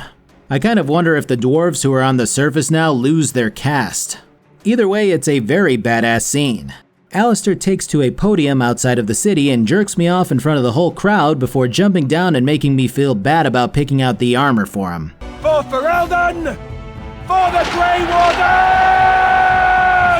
And then we charge, and my god, what a scene. I'd love to show you all of it, but I'm not gonna. You go play the game, what am I, a tour guide? After we make it inside, it's just me and not a party of 4. I mean, everyone is here, but I can't control them. After we clear out the opening area though, we do get to choose our typical party. Riordan tells us to take Alistair and 2 others to head further in. He claims that he can't come with us because the Archdemon will sense us before we get set up. Apparently 2 wardens next to each other can't be sensed, but 3? Buckle up. The plan now is to get to the fort where we were held prisoner in an alternate timeline and head to the top of it to draw the dragon there. There are also 2 generals in the city which should be taken out before we make it to the fort. Otherwise, the dragon will call his generals to him and make the fight that much tougher. So everyone says their final thoughts to your warden before we head further into the belly of the beast. It's a pretty touching scene, honestly, and I get called my love by both Liliana and Morrigan, so I guess we at least had a backup plan for when Morrigan leaves. Then we march down the center and are cheered on by the human forces that are remaining here to secure and defend the front gates with the rest of my crew. Let's fucking rock. So the market district is now torn asunder by the darkspawn and everything's gone to shit. It doesn't take too long to march through it and kill the general here though, honestly. I'm unsure if I just didn't notice it at first, but the game does tell you that you can send in troops from a certain army to help from here onward. I drop some Redcliffe troops in the market and then head on over to the Elven Alienage, where I deploy elves obviously. This fight is a lot tougher than the market, and it takes a while to chew through the forces here. After this fight, we cut over to Sten and the squad, where I pilot that chunk of my party while defending against Darkspawn reinforcements. This shit's cool in concept, as it actually rewards you or fucks you over depending on if you bothered to arm your backup crew. But the actual fight is very, I guess clustered at the door, which makes sense, but it's not a very eventful fight beyond using Sten to knock down some dwarves which I had reinforce us. So back to the main battle, where we watch Riordan decide to jump off a tower onto the dragon and give it a few stabs before just dying.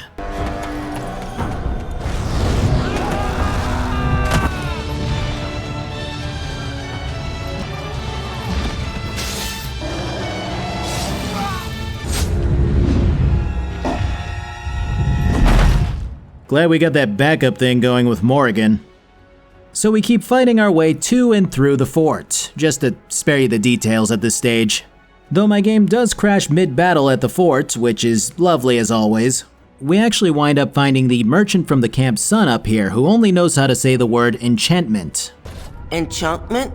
You're surrounded by corpses. Enchantment! And then we finally make it up here to the big bad itself. I've said this in other videos, but I've been over dragons in my video games for a very long time. I know this game is older, but yeah. I mean, this is the 3rd dragon in this game, and although it does actually have a different moveset, I'm not sitting here in awe by it. The fight itself goes well enough. I like that Arl Eamon and 1st Enchanter Irving are up here with us fighting. The first phase is a pretty average dragon fight, though this one does flip around the map a lot. Then it flies across the way and reinforcements pour in. We take those out, and it takes an embarrassing amount of time for me to remember that there's a ballista in the corner for me to use against the damn thing. Then it comes over for one last ass kicking before my guy finishes it off. A cutscene ensues in which I cool guy run at him with my helmet off, then cool guy pick up a sword in case I was a mage or some shit, and then I cool guy cut the big snake neck. Very cool. And just like that, it's over. I will say that I wish the enemy was a bit more, I guess, talkative. I know it's a big dumb monster, but I think it would have at least been cool to feel that connection of holy shit, fuck this guy, if it had spoken. I mean, we really only see it like 3 times total before it makes it to Denerim's siege, but whatever, it is what it is. The epilogue then plays out, and we watch as a proper coronation ceremony for Alistair is held. He then lays some commendations on me and asks me if there's anything that he can do for me now that he's king.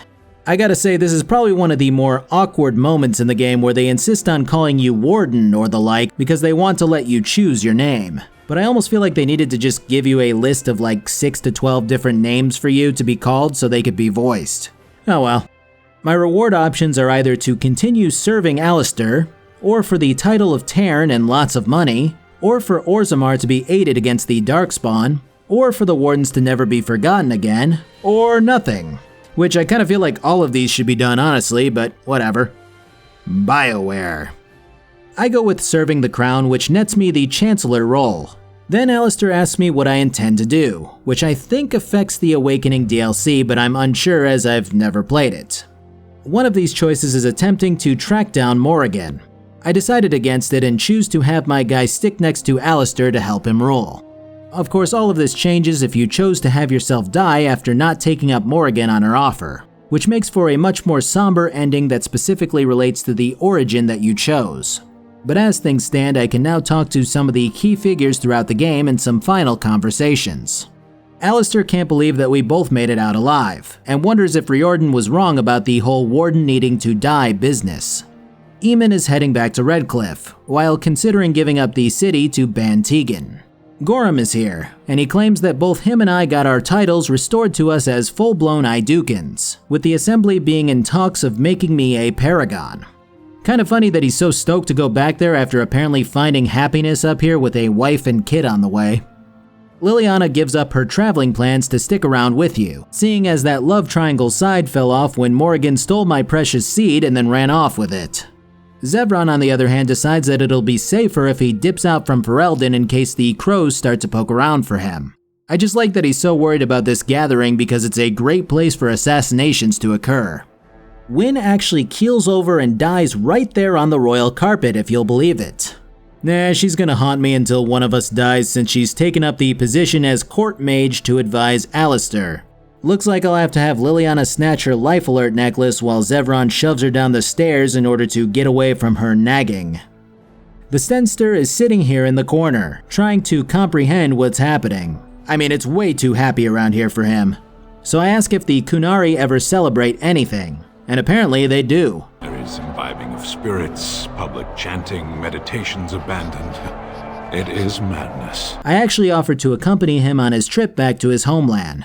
I'm not sure if that'll actually happen, but I imagine that you'd deserve a month off after all this bullshit. I am smiling. And finally, there's Oghren, who... That pot-bellied son of a whore Tegan said I'd pass out before drinking an entire barrel of pickle juice. I aim to prove him wrong. Yeah, that seems about right. I will say that I believe this dog that's right next to Sten is the same type of dog which Morrigan can shapeshift into. It wouldn't talk to me, probably because it's a dog, but I like to imagine it's her. But yeah, man, that's it. There is a lot of post-game text to read, which details all of the bigger and a lot of the smaller things that you did throughout the game, and the results of each of them. I'm not even gonna bother trying to read off or summarize all of them. It goes on for a long-ass time. I mean, it's definitely cool though. Even things like me sending the dwarven girl up to study at the Circle make the cut. Some of the highlights involve things like Morrigan being spotted in the Frostback Mountains while pregnant, and Liliana sticking by your side for a little bit.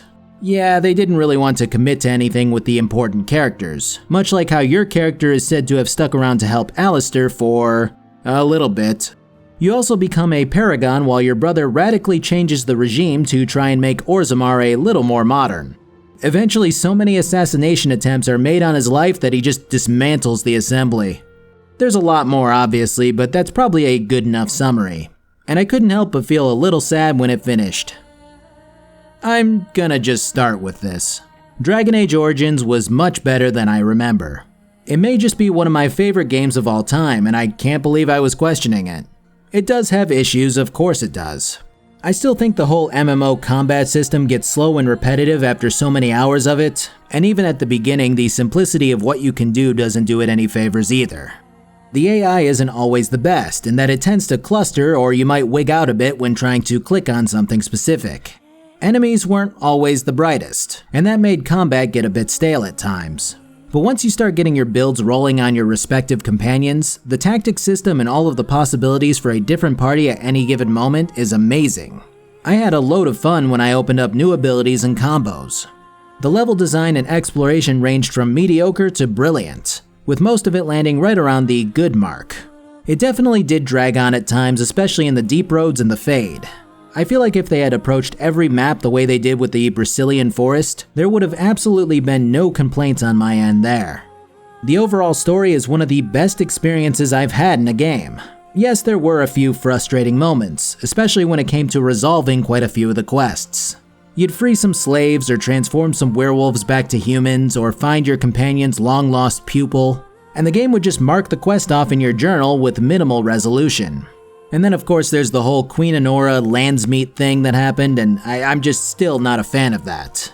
But beyond that detail, there have been a shockingly few amount of games where I was almost constantly impressed or content with the writing the way that I was with Dragon Age. I had a lot of fun picking apart the motivations and backgrounds of various characters to help understand them better, which just doesn't happen to this degree in a lot of modern games.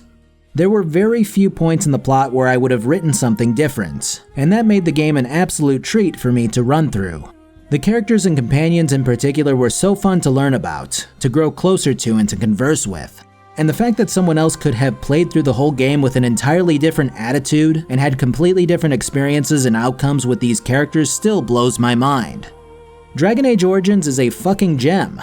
I thought I was blown away by New Vegas, and I was. But man, I hate to resort to this old saying, but they really don't make them this way anymore. I don't know how else to say it. I mean, sure, there are still good modern games out there, and obviously I haven't played them all, but I just can't think of the last time that I was this satisfied with a video game overall. I think I'm gonna have to get that DLC video rolling here at some point because Christ almighty. It's weird because I've only heard through the grapevine that the series has gone downhill since Origins. I haven't played Inquisition, but I've heard mixed things about it. But of course, I've still got to get to Dragon Age 2 again first, so it'll be a while before that happens. Thanks for watching. God, this thing was long. I mean, it was worth it, but it really makes me scared of The Witcher 3. Godspeed, Joseph Anderson. Anyways, I've got my new storefront going for those who want to check out some torso cosmetics. Feel free to check it out if it piques your curiosity. And thanks again to Keeps for sponsoring this video. I know some people out there aren't super excited about sponsorships, but they really do help to make these really long videos possible. So please feel free to check Keeps out with my link in the description.